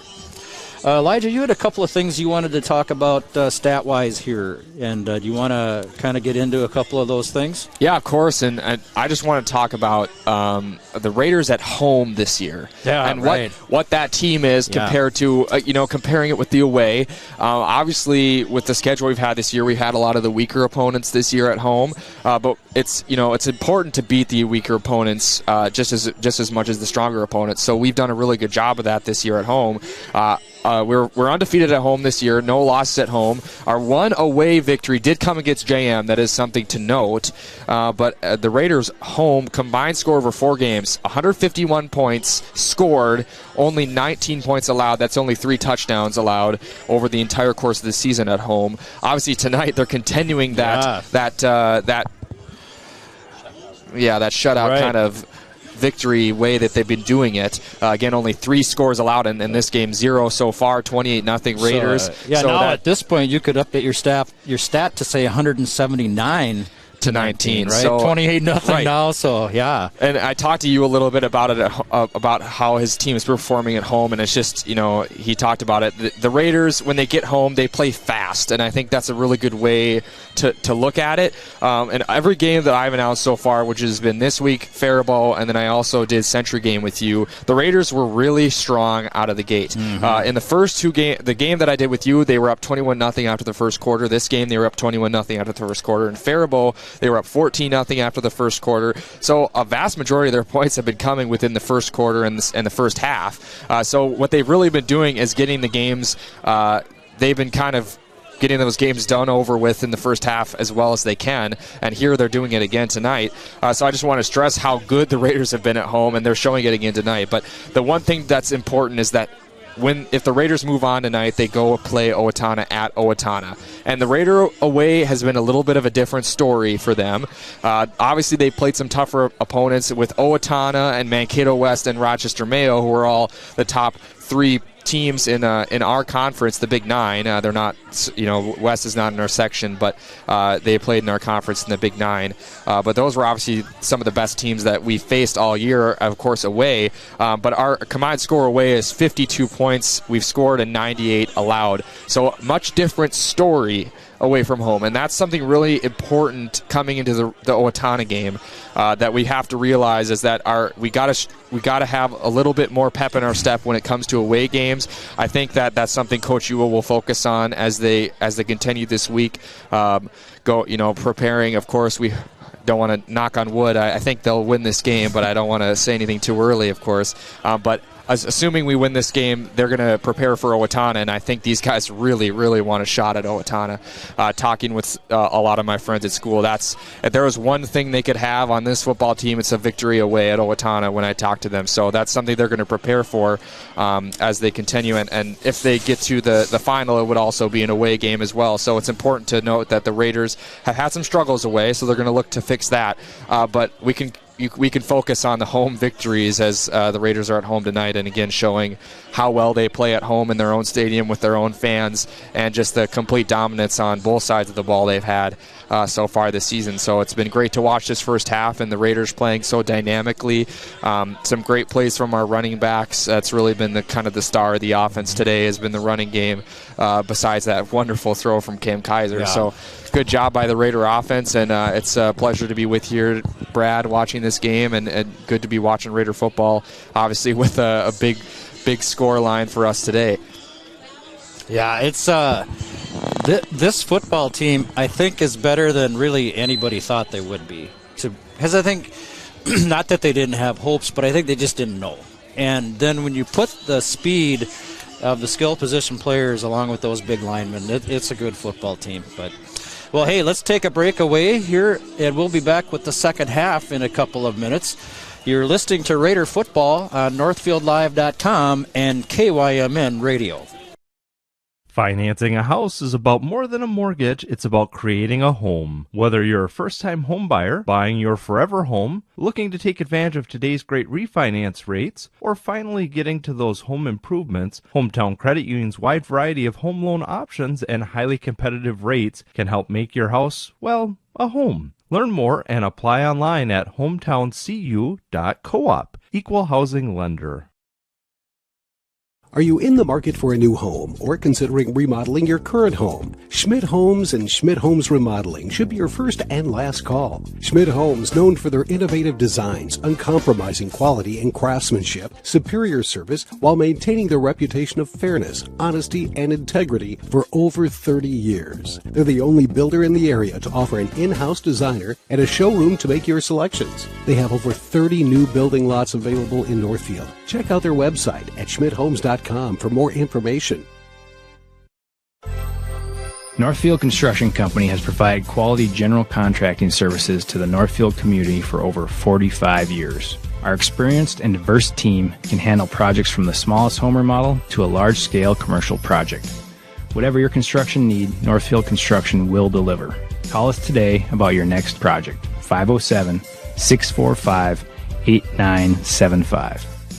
At Benjamin Bus and Northfield Lines, we have an excellent team of drivers. With over 400 years of combined driving experience, Benjamin Bus and Northfield Lines drivers are proud of their excellent safety record and accomplishments. We are also proud of the accomplishments of the Northfield Raiders. Our team wishes all of the Raiders student athletes a safe and successful season. For shuttle services, events, or any of your transportation needs, contact us, Benjamin Bus and Northfield Lines, your trusted friend on the road. Go Raiders! Your home, auto, and life are important to you. That's why the Northfield Insurance Agency works hard to provide you with the right protection. Kevin, Stan, and Mark offer the products you need with the premier service you deserve. They carry business, auto, farm, homeowners, commercial, and bonds. Northfield Insurance is your independent agent, and they are connected with many insurance companies, providing you the lowest possible rates. Call the Northfield Insurance Agency today. Welcome back to Northfield High School on Memorial Field, where our Northfield Raiders are leading the John Marshall Rockets 28-0 on the Heritage Bank scoreboard. I'm going to run through our lovely list of sponsors here this evening. We can't do any of this without them. Graphic Mailbox, Northfield Construction, Northfield Retirement Community, Ritchie Eye Clinic, Service Master by Hyatt, Witt Brothers Service, Merchants Bank, Hometown Credit Union, Benjamin Bus, Community Resource Bank, Carleton College, Heritage Bank, Heritage Dental, Just Food Co-op, Northfield Ford Chrysler, Northfield Insurance, Professional Dental, Professional Pride Realty, The Quarterback Club, Schmidt Homes, Shumway Custom Bath, Thomas Gardens, and Fireside Orchard and Gardens. Thank you very much to all those sponsors. We will be back here in just 30 seconds with more from Brad Pressman, and Elijah Beisel is going to take over for the play-by-play.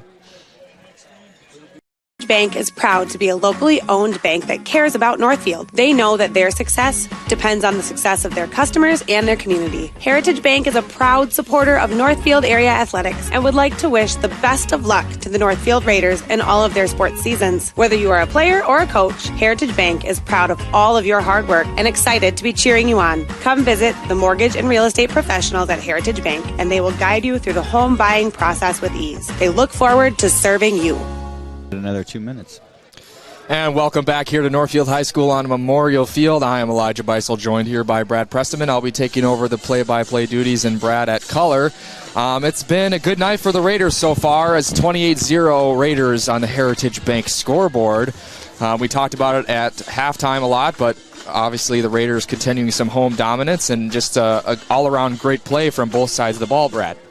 Yeah, they're an impressive football team to watch. They really are. Not a lot of Raider football teams have had the size up front that this team has, and not very many have had this much speed in the backfield and at receiver and in other places. And it's a good combination. I'd like to jump in here and say that I did think this team was going to be good. Did you? Yeah. The juniors and seniors across almost all of our sports, they really complement each other really well, whether it's in cross country or volleyball and soccer here in the fall and tennis and swimming, girls swimming and gymnastics. And then now going into the winter on basketball and hockey and wrestling. This is the combination of those two grades in particular, with some underclassmen, also some sophomores and freshmen supplementing. They are just good at boys and girls, you name the sport, they are very good at it. It's really awesome to watch, and I really appreciate you guys helping me call these games. Well, that's really good to know as a perspective of a parent, right? And so there is a difference, and some classes just have that, and sometimes it's more talent. Sometimes it's just that they get along with each other and they just like to play together. There's definitely that too. For whatever reason, these two grades do mix really well, both personally and on the field. So well, that's great. Thanks for adding that. So the Raiders will kick off here to start the second half. Kalistad, our kicker, has done a good job making some extra points tonight and had a good season so far. He will kick the opening kick for the second half as JM will receive. And the kick is away. It's one of those low squibbing kicks and picked up at about the 28-yard line by JM. He didn't return it at all, just kind of sat down on it. That is a decent kick by Kalistad as JM will take over on about the 28-yard line. And JM should look to try to get something going here. They had a little bit of a drive happening the end of the first half, but kind of just had some time constraints and ran out of time and weren't able to progress further. But I'm thinking that they're going to continue this kind of 4-down offense they've been doing. So here we go. It's still Darius Jordan at quarterback, and he is in the shotgun. He's got 3 receivers left, 1 right. Snap is low, is a handoff to number 2, Tyshawn Bean, and he's going to get up like about a gain of 6 yards by Tyshawn Bean. He's had a couple good runs today, and it's going to be placed at about a 6-yard run. It's going to be placed at about the Raider 34-yard line on second down. Second down at about 4 yards to go for the JM Rockets tonight. And again, he's electing to keep a lot of receivers on the line. So 3 receivers right, 1 left for Jordan, and he takes the snap and goes out left. It is caught. Will they mark it a first down? It is very close, and they will. The chains move, so it is a first down for JM. That is, I believe, their 4th first down of the game, Brad. Yeah, pass caught there, a nice pass caught by Elijah Ladu, and got it right to the first down marker. So JM back at the line, and they're still going to keep receivers out. The first half they didn't do this too often, but they're looking to keep more receivers on the line. 3 right, 1 left, and number 4 goes in motion and cuts back to the line, and it's a swing pass out to the right to number 4, Keandre Bryden, and he's not going to get many yards out of it. So JM kind of attempted a little trickery of their own as in motion, number 4, Keandre Bryant kind of moved back. But there's a flag on the play now from the referees. Well, there was a little bit of extra activity after the tackle that time. I don't know if that's what they're talking about here or not. Cam Kaiser in on the tackle, also Gabe Sawyer. And penalty here looks like it's going against JM. Looks like it will go against JM, and it looks like it's going to be... They're going pretty far back. It's going to be a 15-yard penalty on JM. So I would guess it was something to do with that little scrum after the play, I would imagine. So JM will take over all the way back on the 25-yard line of the Raiders, and it's about a 1st and 25 to go. So here again on second down, not first down, second down, here's the quarterback Jordan. He rolls out to his right. He's running, not much room, and he will go out of bounds, but a late hit. But no flag thrown by the referee as he got out of bounds, and then one of the Raider defenders kind of hit him a bit after the play, so kind of a risky play there by the Raider defense. Kind of lucky to get away without a penalty there, Brad. Well, Kyan Rauch was hot on the trail of the quarterback, and he was ushering him out of bounds. And, a player came in. I think he had already had his momentum going to the quarterback. But, you could have called that a late hit, perhaps. So once again, 4 receivers on the line, 3 left this time, 1 right for Jordan, and he's going to look left to pass, and it's a long pass. It's over to number 5. It is caught. It is caught, and it will be a first down by number 6, Elijah Ladu. Great throw there. he kind of just got open in the middle of the field there and was able to get the catch. A little bit of a collapse there on the Raider pass coverage, so kind of a big play for the JM offense to start the second half here, Brad. Yeah, very big play, gain of 25 on the play. And, unsportsmanlike conduct was the penalty before, and had to come out of that little more words than scuffle, but things that happened at the end of that previous play. But a good job to get the first down after that penalty, and it is a snap. It's going to be a handoff to number 2, Tyshawn Bean, and he's going to get thrown back. Strong tackle by Hayden Kelly, and that's going to go nowhere for the JM offense. Good work by the Raider line. And Kyan Rauch slowed down the runner. He grabbed him as he ran toward and through the line of scrimmage, and I don't think a shirt can stretch any farther than what Kyan Rauch had in his hand and what the running back had on his back. It was a good play, and that slowed him down. Certainly, that was a good play by Kyan Rauch. Once again, 3 receivers right, 1 left. Number 4 goes in motion, across the line, stops behind the center, and then comes back out right. We saw this earlier, and he will look to throw down the middle of the field. And there was a lot of Raiders, but there's going to be a flag. It's most likely pass interference, as it kind of looked like 2 Raiders sandwiched number 5, Zach Ladu, and he wasn't really able to make that catch, was he, Brad? Yeah, it looked like Jacob Geiger might have got in there a little bit early, and a good call by the referees. So the Raider defense not off to a great start. They've had they just got a pass interference penalty and then allowed a pretty long pass play for the JM offense. So the JM offense is starting to go, and they're going to get another first down on this drive as they reach the about the 36-yard line of in their own territory. So here come the Century the Rockets, JM Rockets. They've had Cam Kaiser back at the safety spot.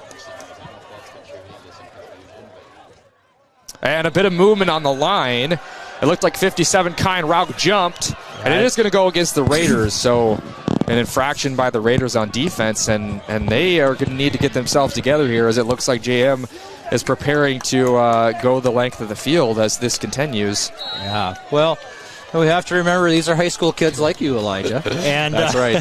And they are going to make mistakes, but right now this drive not starting out so well. So it was quarterback Jordan on the carry. Took the snap and was able to carry it. He got a gain of about 1 yard, so it is second down and about 3 to go after a infraction penalty on the Raider defense. So the JM will now be on the 28-yard line, heading towards the end zone, and JM is getting stuff going here, and it looks like they're starting to get some offensive stuff happening for JM, and quarterback Jordan is making some nice throws, so they're getting rolling here as the defense is going to look to stop this drive. And here comes Jordan. He's going to throw into the middle of the field once again, and it is a first down, and it was number 8, Nolan Radke, on the reception. It will move the chain, so another pass into the middle of the field, and it seems like the Raiders are kind of leaving that middle area open right now for JM to pass. Well, I think JM's offense has just come out with a little bit of fire lit under them, and they're playing very crisply and very well. Tackle, I think, in that play looked like Gavin Novotny for the Raiders. So does JM. They are on just about the 23-yard line, as Jordan will take the snap. He's looking right, a long pass, but it's going to be interference on the Raiders. Yeah. Jake Geiger on the defense. It was number 6, Elijah Ladu, who was able to draw the penalty, but Geiger just took him down before that pass was able to get there. Well, Ladu kind of lost his footing just a little bit, and Geiger right on his heels then kind of lost his, and that brought Ladu down the rest of the way, and just a very clear interference call. So some costly penalties for the Raider defense as JM is in the red zone now. It's going to be first and goal, and it will be, not first and goal, not quite. It will be a first down, but it's going to be at about the 12-yard line, approaching the end zone. JM, they've had a couple penalties on this drive. That's helped them, and they're moving down the field really well here, so the Raiders need to shore up this defense to get a stop. And here comes Jordan. He's got a lot of receivers. He's going to pitch to the middle of the field. It's going to go nowhere, though. So Jordan looked to do a little pitch down the middle of the field, but the Raider does a good job. Raider line does a good job of stopping that, as it is second down after a gain of about 1 yard. So it is 2nd and 9. Excuse me, Elijah. The stop that time by Gabe Sawyer and Austin Kep coming in there and wrapping him up.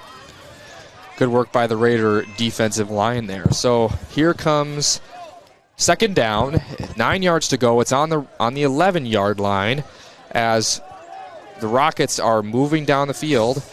And here comes quarterback Darius Jordan. He's shotgun. He's got receivers. Here comes number 4 in motion once again. He moves to the middle and moves back outside. They've done it a couple times this drive. Jordan is under pressure. He moves out right. He has room. He's looking, slings it over right through the hands of number 14, Ben Reeder. Well, I'll tell you, that was a beautiful play by Jacob Geiger. He got a finger up in the middle of that ball. It kind of tipped it just enough so it got hard to catch. Became a hard ball to handle, and just a fantastic play. Great play. Jordan did a good job of getting free of that line, and he made a decent throw, but just really good pass coverage by Jake Geiger. So it's third down now and 9, again on the 11-yard line, as JM is going to look to score on their first score of the game. It is 28-0 Raiders on the Heritage Bank scoreboard. There's 7:10 left in the third quarter. And here comes Jordan again. It's going to be a handoff to number 2 up the middle. Tyshawn Bean has had a number of carries today, and he's had some gains, but there it's going to be pretty short.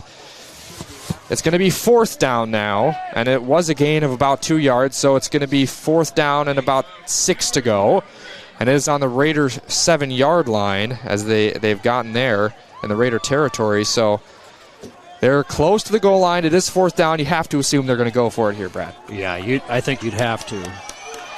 Down 28 points. They've got the ball in scoring position. Right. Got to give it a try. Not worth kicking a field goal at this point. So here comes JM on a critical fourth down. And Jordan's going to drop back. He slings over his right shoulder. Great defense by Braden Brackey. He got in front of the pass. Pass was intended for number 4, Keandre Bryant. But great pass coverage by Brackey in breaking up that play. Yeah, beautiful coverage. Got there right at the right time, right when the ball hit the offensive receiver, and just a wonderful defensive play.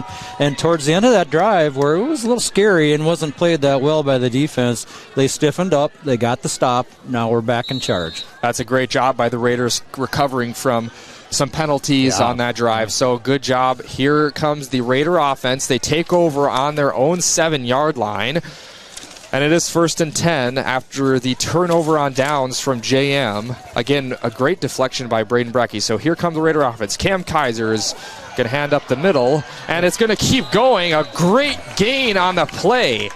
That is number 32, Charlie Monahan. He's had his fingerprints all over this game tonight. And it's a gain of about 23 yards. Tremendous carry by Charlie Monahan. Great blocking, and the Raiders are going hurry-up offense here. Cam Kaiser again, hand up the middle to Charlie Monahan. He's got free. He's up the left sideline. He's going to the 40. He's still not brought down, and he's hit from behind. And down to the 30-yard line, Charlie Monahan. Wow, 2 exceptional runs by Charlie Monahan. Well, and lots of room to run, and getting some good holes. And then when Charlie got into space, then it was all him, and he took over. And he broke a really nice tackle to get about another 10 yards on the play. So here come the Raider offense, and they're moving quickly. Here comes Cam Kaiser under center. Hand off up the middle to Monahan once again, but this time JM does a good job of stopping the play short. So it'll be no gain as it becomes second down, and the Raiders are on the 33-yard line of JM. So after just 2 plays, they went from the 7-yard line of their own territory all the way down to the 33-yard line of JM after 2 really good carries from Charlie Monahan. So after a rocky start to the half, the Raiders look to be on a good start for them.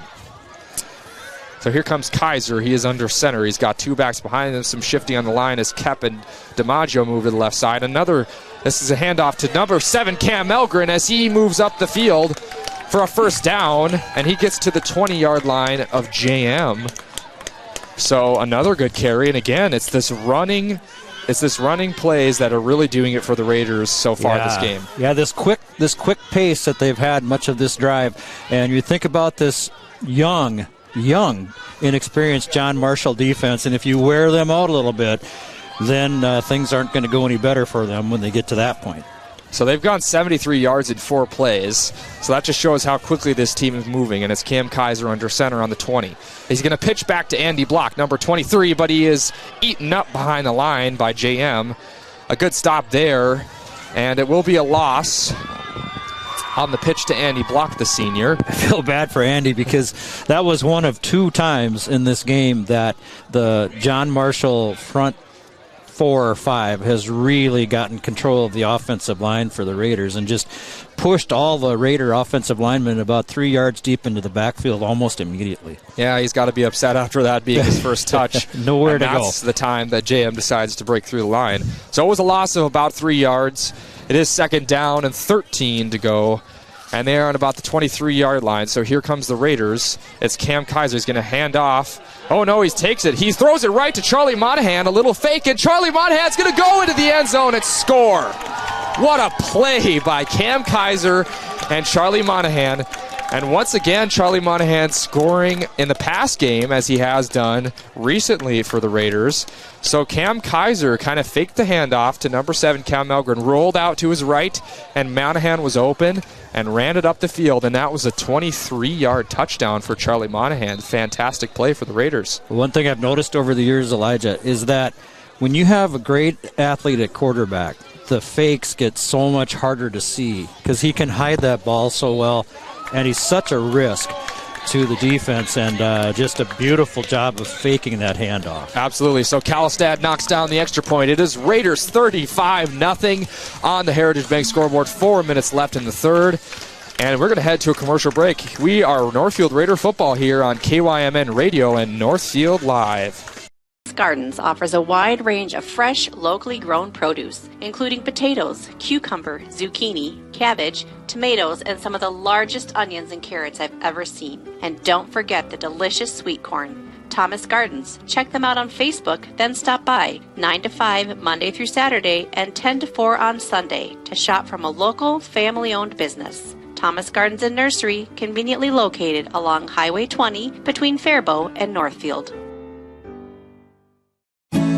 Real estate can be difficult to navigate. Thankfully, Professional Pride Realty's website is packed with information to make buying or selling a home in the Northfield area as simple as possible. ProfessionalPrideRealty.com has the most current listing information, including price reductions and real-time market statistics. Customize the map-based search to streamline your desired location. You can even save your searches in specific homes for later viewing. Home sellers can learn about their property's value before putting their houses on the market. When you're ready to start your home buying or selling journey, Professional Pride Realty would be happy to assist you. And we're back here at Northfield High School Memorial Field. The Raiders 35, Rochester JM nothing on the Heritage Bank scoreboard. 4 minutes left in the third. We just saw Kalistad with a really nice kick. It was one of those low squibbing kicks that he likes to do, and it was kind of right through the hands of a John Marshall receiver, and then they weren't able to pick it up. It rolled out of bounds, and now they are back at the 20-yard line in their own territory. So here are John Marshall, and it's Jordan. He's going to drop back. He's under pressure. He escapes the pressure. There is a flag, and it is not caught. It was intended for number 14, but I believe there's going to be a holding call against John Marshall, so the play won't count no matter what happened, as it looked like Marshall lineman kind of got a hold of one of the linemen who was chasing Jordan on that play, as the Raiders kind of broke through the line pretty early there. And it is a holding penalty, and the ball will go 10 yards back. So it's going to be 1st and 20 for John Marshall, and they're going to be on about the 8-yard line. So they're in not a good spot right now as the Raiders pin him back into their own territory. Yeah, several Northfield linemen were hot on the heels of the quarterback, Jordan, and one of the offensive linemen for John Marshall just reached out and grabbed the jersey on the back of the lineman, just trying to save his quarterback's life, and got caught for that. Here's Jordan's shotgun. He's got, there's a little movement. There was a little movement, and it will be a false start on the offense. Austin Kep showed a little bit of a blitz and got the JM O-line to jump. So nice little heads-up play by Austin Kep, and they move even further back into their own territory. They're now on the 5-yard line. They're on about the 4-yard line of their own territory. So this is not looking good for them. It's about 1st and a mile. And here comes Jordan. It's a handoff to the left side, and number 2, he breaks free and hurdles a defender and gets to about the 16-yard line. So nice run by number 4. That was Keandre Bryant. Good run by him, or was that number 2? I couldn't quite pick it out. That was Bean, number 2. That was and, Bean. Hey, good blocking out in front of him, too. And the John Marshall, the left side of that offensive line, really moved some people and got him some room to run. So pinned back on the 4-yard line, they were able to get up to the 15-yard line. However, it is still 2nd and 15, so they still got a long way to go here. Here's Jordan under center. Number 4 in motion. He's going to move out to the line, as we've seen him do a couple times. And Jordan dropping back, slinging over to his right to number 4, and just not on target. Number 33, Brain Brackey on the coverage. Nice job by him, but just not a tremendous throw by Jordan, Darius Jordan, the quarterback for JM there. So it will be incomplete. It is 3rd down and 15. And JM is on their own 15-yard line. So Raider defense off to a good start on this drive after a little bit of a rocky drive last one. So Raider defense doing a good job here, Brad. Well, the penalties and the mistakes just continuing to kill the Rockets. And you just can't win a football game, especially when you're down. Or against any good team when you just make that many mistakes. That's absolutely right. Here is Darius Jordan again. Shotgun formation, 2 receivers on both sides. He's trying to get them to jump. And there he goes. It's the snap. He's looking, and he's going to go down the middle of the field. It is caught. It is caught by number 5. That's Zach Ladu on or number 6, excuse me. That's Elijah Ladu. And it will be a reception down the middle of the field, but it's not going to be a first down. It is 4th down now, but JM is going to keep their offense on the field, and they will go for it as they are down 35-0. Raiders over them on the Heritage Bank scoreboard. 2:35 left in the 3rd quarter. And it is 4th down, and JM is on the 29-yard line, and they got about 2 yards to go. Good tackle by Brackey on that one, and that was the best pass I've seen them throw. That was a really nice-looking pass. Nice pass. So here's Jordan. He's going to throw middle of the field again, and it is a first down. So once again, number 6, Elijah Ladu on the reception. It was kind of the same throw down in the middle of the field, and that's where they've really been having some success on the offensive side, Brad, is throwing down between the hash marks. Right, and Brackey, along with... did I see that right? Tate Wilson, number 6? Yeah, that's correct. And Tate Wilson on the tackle that time. So another 4th down conversion. That's their 3rd of the game. And once again, the 3 receivers right, 1 left. It is 1st and 10 on the 37-yard line of JM. JM is looking to throw. Jordan over the middle. And it was in the arms of number 18. But Tyler Hughes came in. Number 12, Tyler Hughes, was in there and broke up the pass. Kind of a dangerous throw there by Darius Jordan. It would have been good for a first down and about another 5, but good coverage by Tyler Hughes. A really good play by Tyler, who also is a really good kid like you, Elijah. I've coached him a couple of years in basketball. Just a really nice kid and a good athlete. I played basketball with him for a couple of years, so I know him very well. You did. So good to see him making some plays out there. It is 2nd and 10 on the 37. Of JM. JM looking to drive down the field. And here's Jordan. He drops back under big pressure. He has to throw it away. I believe that was 75, Isaiah Steiner. Correct me if I'm wrong. No, that was John Newberg. John Newberg got to the quarterback and forced him to throw that away. So good play by the Raider D-line. And it seems like the JM is favoring the pass now as they are down in the game. You did mention earlier they're a bit more of a running team, but forced to pass now just because of the game script. As 35-0 Raiders, 1:41 left in the 3rd on the Heritage Bank scoreboard. And here are the John Marshall Rockets on 3rd and 10. Here comes Jordan. He drops back in the pocket. Middle of the field again. It was in the hands of the receiver, number 6, Elijah Ladu, but a big hit by Raider cover, and good job there to break up the play. But it does look like Ladu is on the ground. He was hit pretty hard, perhaps a little winded, but there is going to be an injury on the field. We hope he is doing okay. Gosh, Darius. So with the injury timeout, we are going to head to an ad break. We are Northfield Football on KYMN Radio and Northfield Live. Come see the difference at Northfield Ford Chrysler. We are the home of the best price guarantee on new vehicles from Ford, Chrysler, Jeep, and Ram. We are also the home of an outstanding service department where we always guarantee to have the lowest prices on tires for all makes and models. We even beat online prices on the 13 major tire brands we sell. Guaranteed. So, if you're ready for extraordinary service, we're ready to serve. 7 to 5:30 Monday through Friday and Saturday 8 to 3. Now, with same-day installation on most vehicles. Go Raiders! From everyone at Northfield Ford Chrysler on Highway 3, Northfield. And welcome back to Memorial Field here on this wonderful night. I'm joined by Brad Presteman, and we're having a good time. It is 35-0 Raiders over the JM Rockets. 1:36 left in the third, and it is 4th and 10. Ladu, the receiver, he's made some nice plays, was injured, but he's back on the field. He's doing all right. And here comes Jordan. He slings it over his right shoulder. It's going to be short, but a pass interference call, and that is a big mistake by the Raiders. That play was not going to happen. It was a short throw by Jordan, but number 4 kind of got caught up by the Raider defender, and it is a pass interference after he was taken to the ground. Yeah, Braden Brackey just trying to make a play, coming in with a lot of speed underneath him, and just got in there a little bit too quickly, and so the penalty on the Raiders. We've seen that's our second pass interference penalty of the half. We've had a couple penalties on our defense so far this game, in the half at least. And this half there has been quite a few more penalties going on, so a little bit of messy play from both sides. But JM, again, just reaching Raider territory for the third time tonight, I believe, and they are going to take over. 1st and 10, ball on about the Raider 48. And here comes Jordan. He's got 3 receivers right, 1 left. Darius Jordan, the quarterback, he's made some nice throws this drive.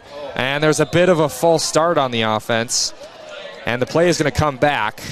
It looks like some receivers kind of got ahead of themselves.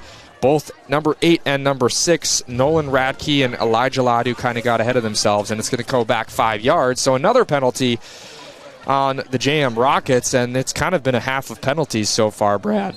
Yeah, it really has been a case of quite a few mistakes by the Raider defense. Good things, too, that they're doing. But this quarterback, Darius Jordan, they have him listed, he's a junior. They have him listed at 5'10", and I think that's a little generous. He's not a very big guy, but he's throwing the ball really well.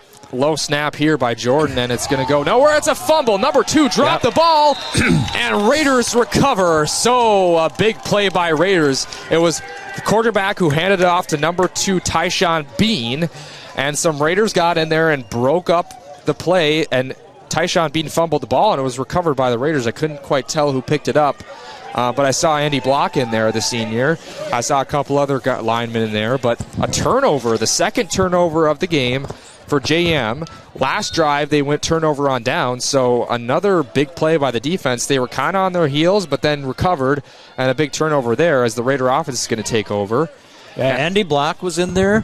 Brecky was in there, but I think the player who recovered that was Ryan Kuiper, and he came off pretty fired up. Yeah, he did. Ryan Kuiper did a good job of getting that football. So here come the Raider offense. It's 1st and 10 on the 44-yard line of JM. And it's going to be it's Tate Wilson who's coming to the game at quarterback. Wait, yep, Tate. Oh. Quarterback, we have is that number 8 or number 6? Number 8, Seth Thompson's coming at quarterback. Thompson, yeah, number 8, Seth Thompson is coming at quarterback. I think the first one was Ella and kind of a wildcat type thing. Yeah. And, that was number 9, Ella Pagel, who kind of did a wildcat formation. That's correct, in a handoff. It was a loss of about 2 yards. Sorry for all the confusion there. There was a lot of substitutions happening here as the third quarter clock is winding down. It's 40 seconds left in the third quarter. Seth Thompson, the junior, will replace, the sophomore, will replace Kaiser, as there is a timeout called on the play on the field by Northfield. So we will go to commercial break. We are Northfield Raider football on KYMN Radio and Northfield Live. Heritage Dental Care in Northfield is a general dental clinic specializing in a variety of dental procedures and services. New patients and emergencies are welcomed 5 days a week. Heritage Dental Care is a proud supporter of Northfield Athletics and wish all of our athletes the best of luck this season. Make an appointment today with Dr. David Bress, Dr. David Buck, or Dr. Michael Thompson. Go Raiders!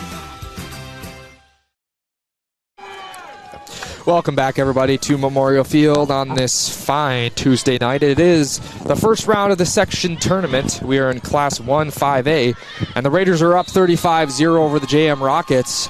36 seconds left in the third quarter on the Heritage Bank scoreboard, and here is Seth Thompson. There's a flag on the play. It was a handoff. There was a flag on the play, and it's going to come back, I believe. Let's see what the refs signal here. It was a handoff. It was a gain of about 4 yards. But the play is going to come back as it was a false start on the Raiders. So here we are. It is second down and 16 to go. The ball is on about the 48-yard line of the Raiders, so they go back into their own territory after that penalty. Second down to 16, and we've seen a lot of penalties going on so far this half, Brad, and a little bit of a messy game happening. But the Raiders are still doing what they need to hold this lead. Well, the Raiders starting to bring in a lot of substitute players, which is such a great idea, I think, by Coach Ewell. Just give these guys some credit or some time and credit. Don't get the other guys hurt and kind of get through the game that way. So Seth Thompson took the snap and kind of pitched it out to Andy Block on the right side, but it is a no gain. He was wrapped up on the line of scrimmage by the JM defense, so good job by them. And no gain again, third down and 16, still on the 49-yard line of their own territory. And now it is the end of the quarter. The clock has wind down. So it's 35-0 Raiders over the Rockets. And it's the end of the third quarter on the Heritage Bank scoreboard, so we will head to a break. This is Northfield football on KYMN Radio and Northfield Live. Bank is proud to be a locally owned bank that cares about Northfield. They know that their success depends on the success of their customers and their community. Heritage Bank is a proud supporter of Northfield area athletics and would like to wish the best of luck to the Northfield Raiders in all of their sports seasons. Whether you are a player or a coach, Heritage Bank is proud of all of your hard work and excited to be cheering you on. Come visit the mortgage and real estate professionals at Heritage Bank, and they will guide you through the home buying process with ease. They look forward to serving you. Welcome back, everybody, to Memorial Field. It is Raider football here. 35 Raiders, JM 0, and it is the start of the fourth quarter here. So the Raiders are on offense. They got the ball after a fumble by JM, and it is third down and about 16 after a penalty and a loss. And here is Seth Thompson, the sophomore, under center. He's going to hand off. Nope, he's going to roll out left. He's going to run. He'll take this ball up, but he's not going to get enough distance. He does get a little bit out of the run. He's going to get up to about the JM, I'm going to say the JM 40. Maybe a little shorter. He was marked out of bounds. It is fourth down, and he does just make his way back to the original spot on the JM 45, and here come the Raiders. They're going to punt, I would assume, here. It is fourth down. Maybe they'll elect to stay on the field here, Brad. I'm not quite sure. It looks like they might be going to go for it here. They've kept Seth Thompson in and Andy Block and some of the other guys that were out there. So, and they will keep the ball, and they're going to go for it on fourth. Here's Thompson. He's going to roll out to his right. He's looking for Andy Block on the reception. He's got him out, and Andy Block is going to get the first down. Yep. Nice play there by Seth Thompson as he showed his ability to roll out in the pocket. He rolled out right and hit Andy on the flats. Yeah, good play, Seth, and a nice catch and then run by Andy's. He really had to run hard to get to that first down marker. And oh my goodness, he had it easily, it looked like, but they're not going to give it to him. They're going to mark it short here. That's a bit controversial, I would say. Yeah, it looked like he was. Looked like he was at the 34-yard line, but it could be that his knee came down sooner. I'm not sure, but it looked like he had just kind of driven with his knees up yet across the 35 for the first down. But it is what it is. So luckily the Raiders in a position where they don't have to get too upset about it, as they are up 35-0 here on the Heritage Bank scoreboard. 10:35 left in the fourth. Yeah. Though hearing from our producer on the playback, it did look like Andy Block had the first down quite easily on our screen. So the Raiders not getting the benefit from the rest, but they're okay. As it is, I do want to mention his running clock here as the Raiders are up 35-0 in the fourth. And a reception by Elijah Ladu. It's about good for about 7 yards. And it is second down at about 3. Tackled by Logan Prescott that time. Try to get some of these names to you of the guys that aren't always out there and as they take part.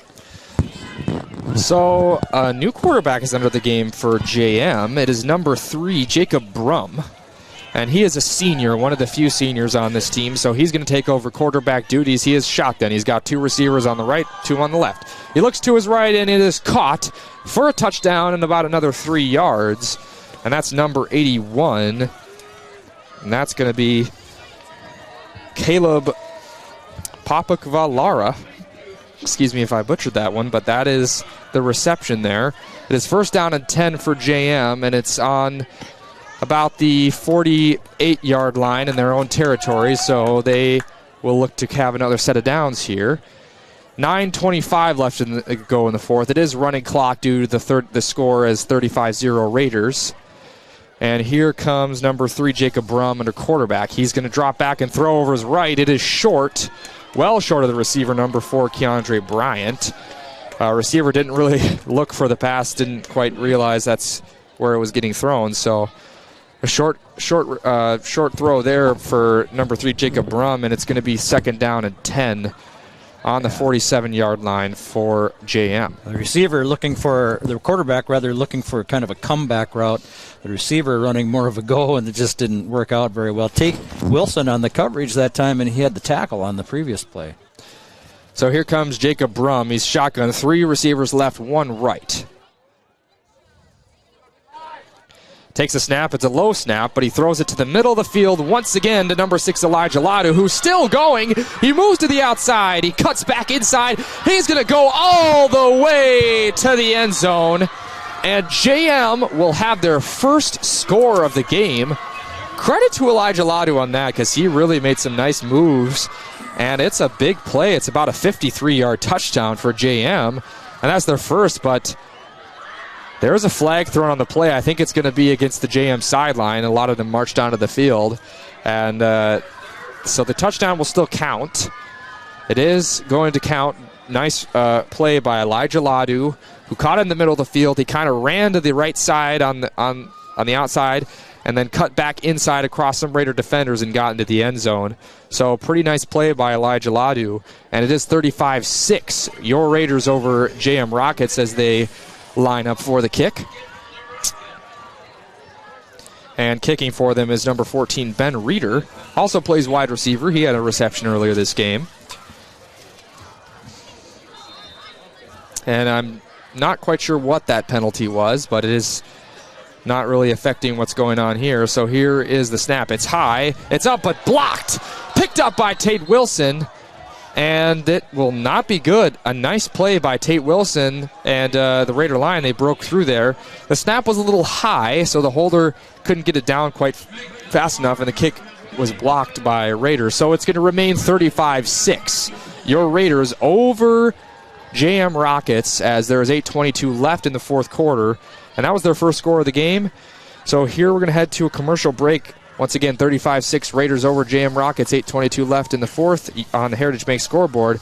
This is Northfield football on KYMN Radio and Northfield Live.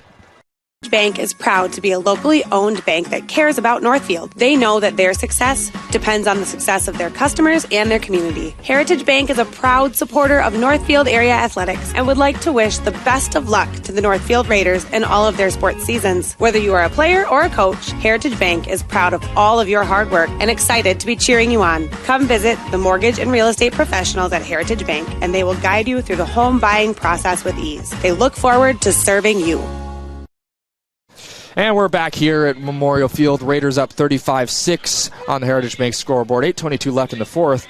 And on the last touchdown by Elijah Ladu, there was a penalty. I believe it was a sideline penalty. It looks like some of the guys got on the field from JM's side. So the kick is from the 25-yard line, and it is caught on the 30.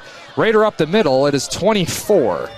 Number 24 is going to be Isaiah Mahal, as he caught it at the 30-yard line. And again, the kick was moved back to the 25, so they were kicking from the 25.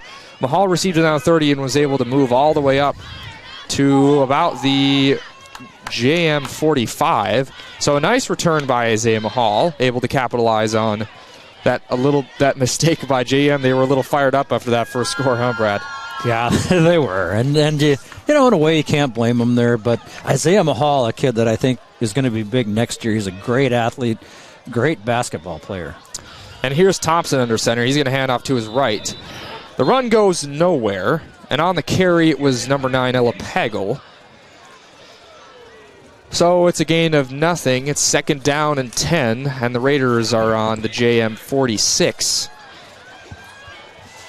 With 7:52 to go, it is running clock once again in the fourth quarter. 7:47 to go in the game.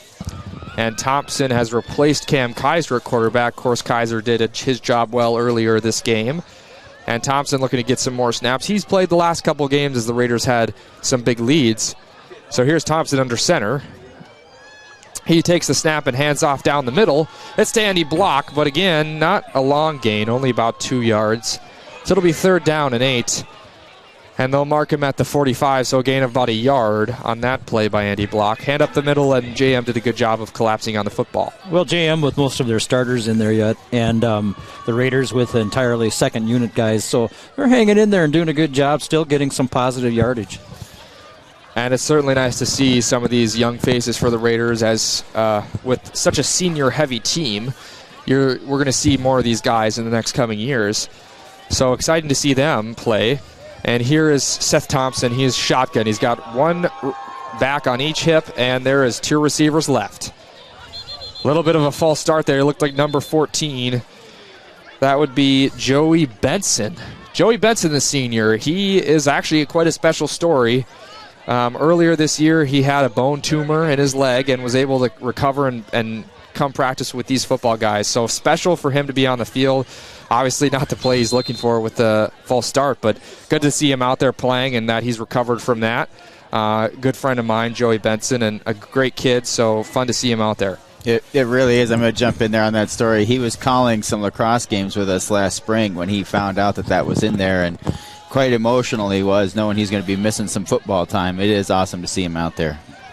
And it's a pitch from Thompson to number 35. He goes right. He keeps stumbling. He'll get a gain of about 5. And getting a lot of hits. Logan Prescott, thank you very much. Nice carry by Logan Prescott. He had a lot of contact, but was able to push through.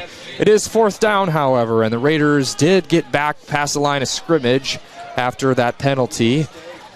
It's about 4th and about 8, and the Raiders are on the 44-yard line of the Rockets, and they're going to keep the offense on the field. They're going to go for it here. And it is 35-6, your Raiders over the Rockets. 5:40 to go in the game as the clock ticks. Here's Thompson.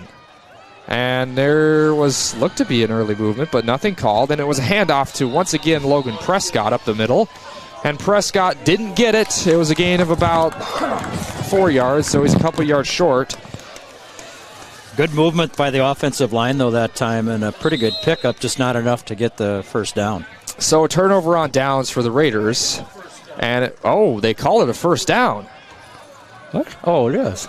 They called it a first down. It seemed short to me when I looked at that, Brad. I don't know about you. Well, it didn't seem like Prescott got there. So they have the flags going the other way, as if it's John Marshall ball, and yet they motioned that it was a Raider first down, so maybe perhaps I don't know just a miscue. He did motion that the Raiders got the first down, but the chains, and now they are going to move they're moving chains, the chains. So, yeah. Well, good job, Brad, Raiders. I'm not sure that was a first down, but the Raiders will take it. It is now. It is now, that's right. And if you remember last drive, Andy Block was short of the first down when it was clearly over, so I guess maybe they feel a little bad. I'm not sure. So here comes Seth Thompson, and there's a flag on the play. Another flag. It's going to be false start on the offense, so they'll go 5 yards back. Well, you know, when I look now at where the first down marker is, he may have gotten that. He did not. So hearing from our producer, he looked on the playback and clearly was short, so the Raiders will take it, I suppose. So first down and about 15 after the penalty. It was a false start on the Raiders. They're on the 30, they're on about the 44, 43-yard line of JM. Courtesy of Lance Reister and the replay. Thank you to Lance Reister and his replay, providing the coverage we need. And here's Thompson once again. He's going to hand off to Logan Prescott up the right side. He gets free. Nice run, another nice run from Logan Prescott. So we haven't seen much of him this year, but he's showing his running ability as he gets to about this JM 35-yard line. It's going to be second down and about 5 to go. Just taken by the upper body and slammed to the ground by being the starting running back. I want to jump in on that replay comment. We're starting to think about getting enough sponsors to start pricing out a video board, and so then we'd be able to play the replays on the video board. Oh wow! Wouldn't that be fun? That would be tremendous. Yeah. And on the handoff, it was Seth Thompson over to Ella Pagel. It was no gain, so it's still third down. Actually, a loss of about a yard. The ball will come back to the Rockets 35. So it's third down and about 6 to go. Here are your Raiders. Seth Thompson in at quarterback. Once again, he replaced Cameron Kaiser. It is Raiders 35, Rockets 6. 3:15 to go in the fourth as the clock runs. Thompson is under center. He takes the snap and looks right. He fakes the handoff, rolls out to his left, and throws over his shoulder. It is caught. It is caught by his brother, Nolan Thompson. That is the second game in a row we've seen it. And a touchdown last week. Last week it was a touchdown by Thompson to Thompson, and again another throw to his brother. A nice reception, nice throw. So a good play nonetheless, and makes it a little more special, the fact that it was a brother-to-brother connection. So it's a first down. Yeah, I don't suppose there's anybody proud of those two and their family right now. That was just wonderful. How cool is that? That's really cool to see. And again, last week we saw him throw a touchdown pass to Nolan Thompson, the senior, in the back of the end zone. So another reception between the brothers. So cool moment there for the Raiders. And it's 1st and 10. Raiders are on the JM 15. So it's Thompson under center. He's going to take the snap.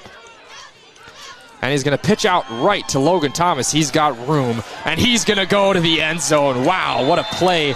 Nobody was near him. He had all the room in the world as Logan Thompson marches in untouched for 15 yards. And just some fabulous blocking that time, Elijah. And especially I want to point out Joey Sickler down at the goal line had his man wrapped up in a block for about 15 seconds, it looked like.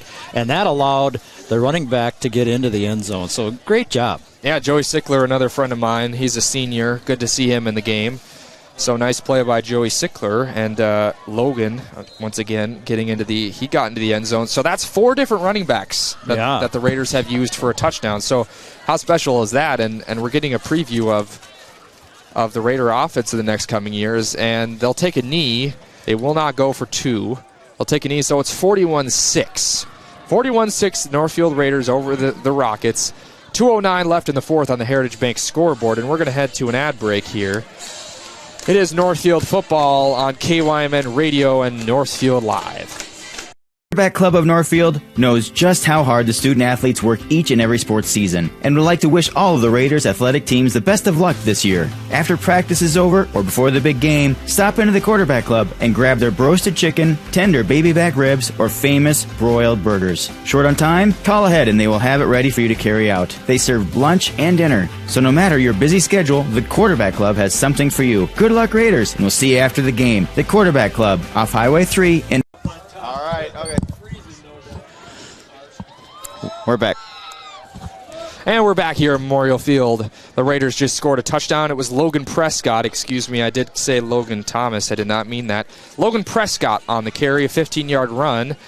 He ran untouched after some great blocking from the Raiders, so the Raiders take a 41-6 lead as they've continued their home dominance and will head over to Owatonna on Saturday. There's 2:09 left in the game. It is the fourth quarter, and the Raiders are going to kick off here, so the offense and defense playing fantastic tonight. Brad, good to see. Yeah, really good to see, and the team kind of coming together that get the reserves a touchdown there, and just a really beautiful play, that 15-yard Prescott touchdown. So it was a low kick, but it ran straight into the arms of number 76 for JM.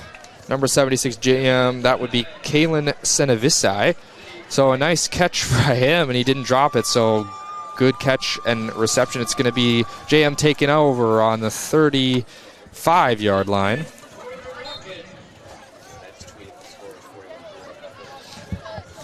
So it's your Raiders 41-6 over JM. 2:08 left in the game.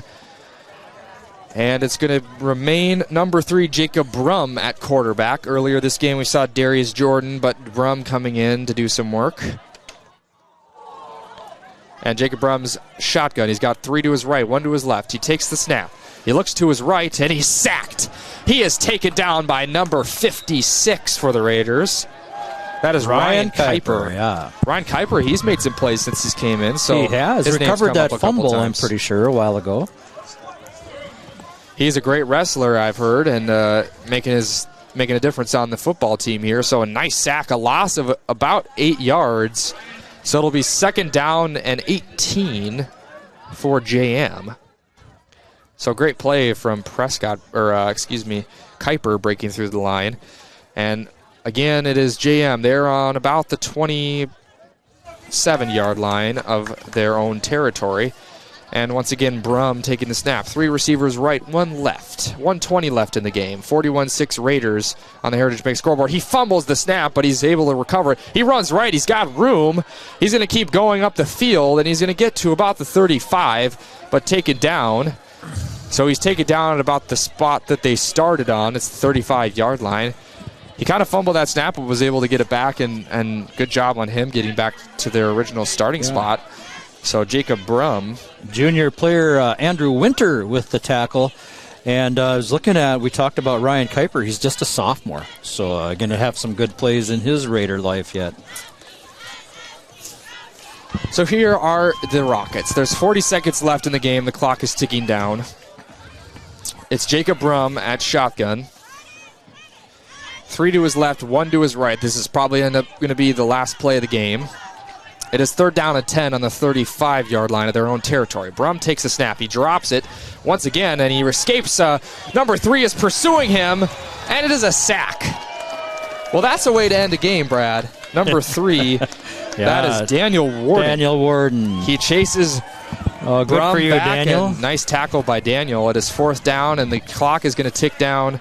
That's the end of the football game. Good end. Good for you, Daniel. Daniel, another kid I know from basketball, and a fun guy.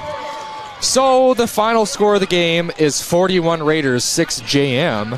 And it is a home victory once again for the Raiders. They are undefeated at home this year, and that's how it'll end as they head over on Saturday to play Owatonna. So great game by Raiders, and it is a win in the playoffs. Again, we are in the Section 1-5A. And they have just won. And hopefully before we end here, we'll get an update on Austin and New Prague as their game was going on earlier. But, Brad, I mean, not much to complain about in a game like this. Another dominant home victory. Yeah, dominant is the right word. The defense, a couple of times in the second half, gave up some penalties and had some issues, but did not give up a score. The first possession of the second half, JM drove down to about the 10-yard line. The Raiders stopped them on downs. And offensively, the Raiders' starting offense had the ball 6 times tonight, and they scored on 5 of them. So a pretty good show there. And then the second-team Raider offense came in and scored, and they scored against the starters for JM mostly. They had a few substitutes in there, but yeah, great game. Yeah, absolutely great game, and I got the update on the score for the Austin-New Prague game. Austin's down 21-13 going into the fourth quarter, so the game's not quite over yet, but they're down. It's a one-score game. Century, 21-13, Austin down to Century as they head into the fourth quarter. Game's not over yet, but a one-score game, so keep an eye on that one. But the Raiders are looking to play Owatonna on Saturday, and that's what they've wanted to do as they sing their song after the game, as they've done. And again, continuing their home dominance. That score I reported earlier after this game, at home this year, they finish 192 points they've scored against 25 allowed. So they've allowed 4 scores all year at home. So good home record. Yeah, no doubt. To end the season. But now they're looking ahead to Owatonna, which is what they've been really hoping for. What do you think they're going to do to prepare for this game, Brad? Oh, gosh, there's so much history in that Owatonna-Northfield rivalry, and I didn't grow up here, but just in 15 years or so, I suppose, since my boys started playing football, and then I started paying attention. The last 2 Raider victories were in 2015 when a Raider team, I think with a 4-4 record going into the game, beat the number 2 ranked Owatonna team, and they did it with 5 field goals from Isaiah Stadler. And that might be a name that, or actually 6 field goals. No touchdowns scored, but they beat them. We were talking about this earlier. I think it might have been 18-12, but I'm not totally sure on that score. Then in 2017, number 1 ranked Owatonna team came in here for a regular season game, and the number 2 ranked Raiders won that game. So it's been a few years now, but my point was that they're not always unbeatable. And this year's Owatonna team is not exactly what their past teams have been sometimes when they had those 50-game win rolls and 50 wins in a row, things like that they had going. But they're good, but they're beatable. And I think these Raiders have a fighting chance at going down there and beating them. They absolutely do, and earlier this season they played Owatonna at Owatonna.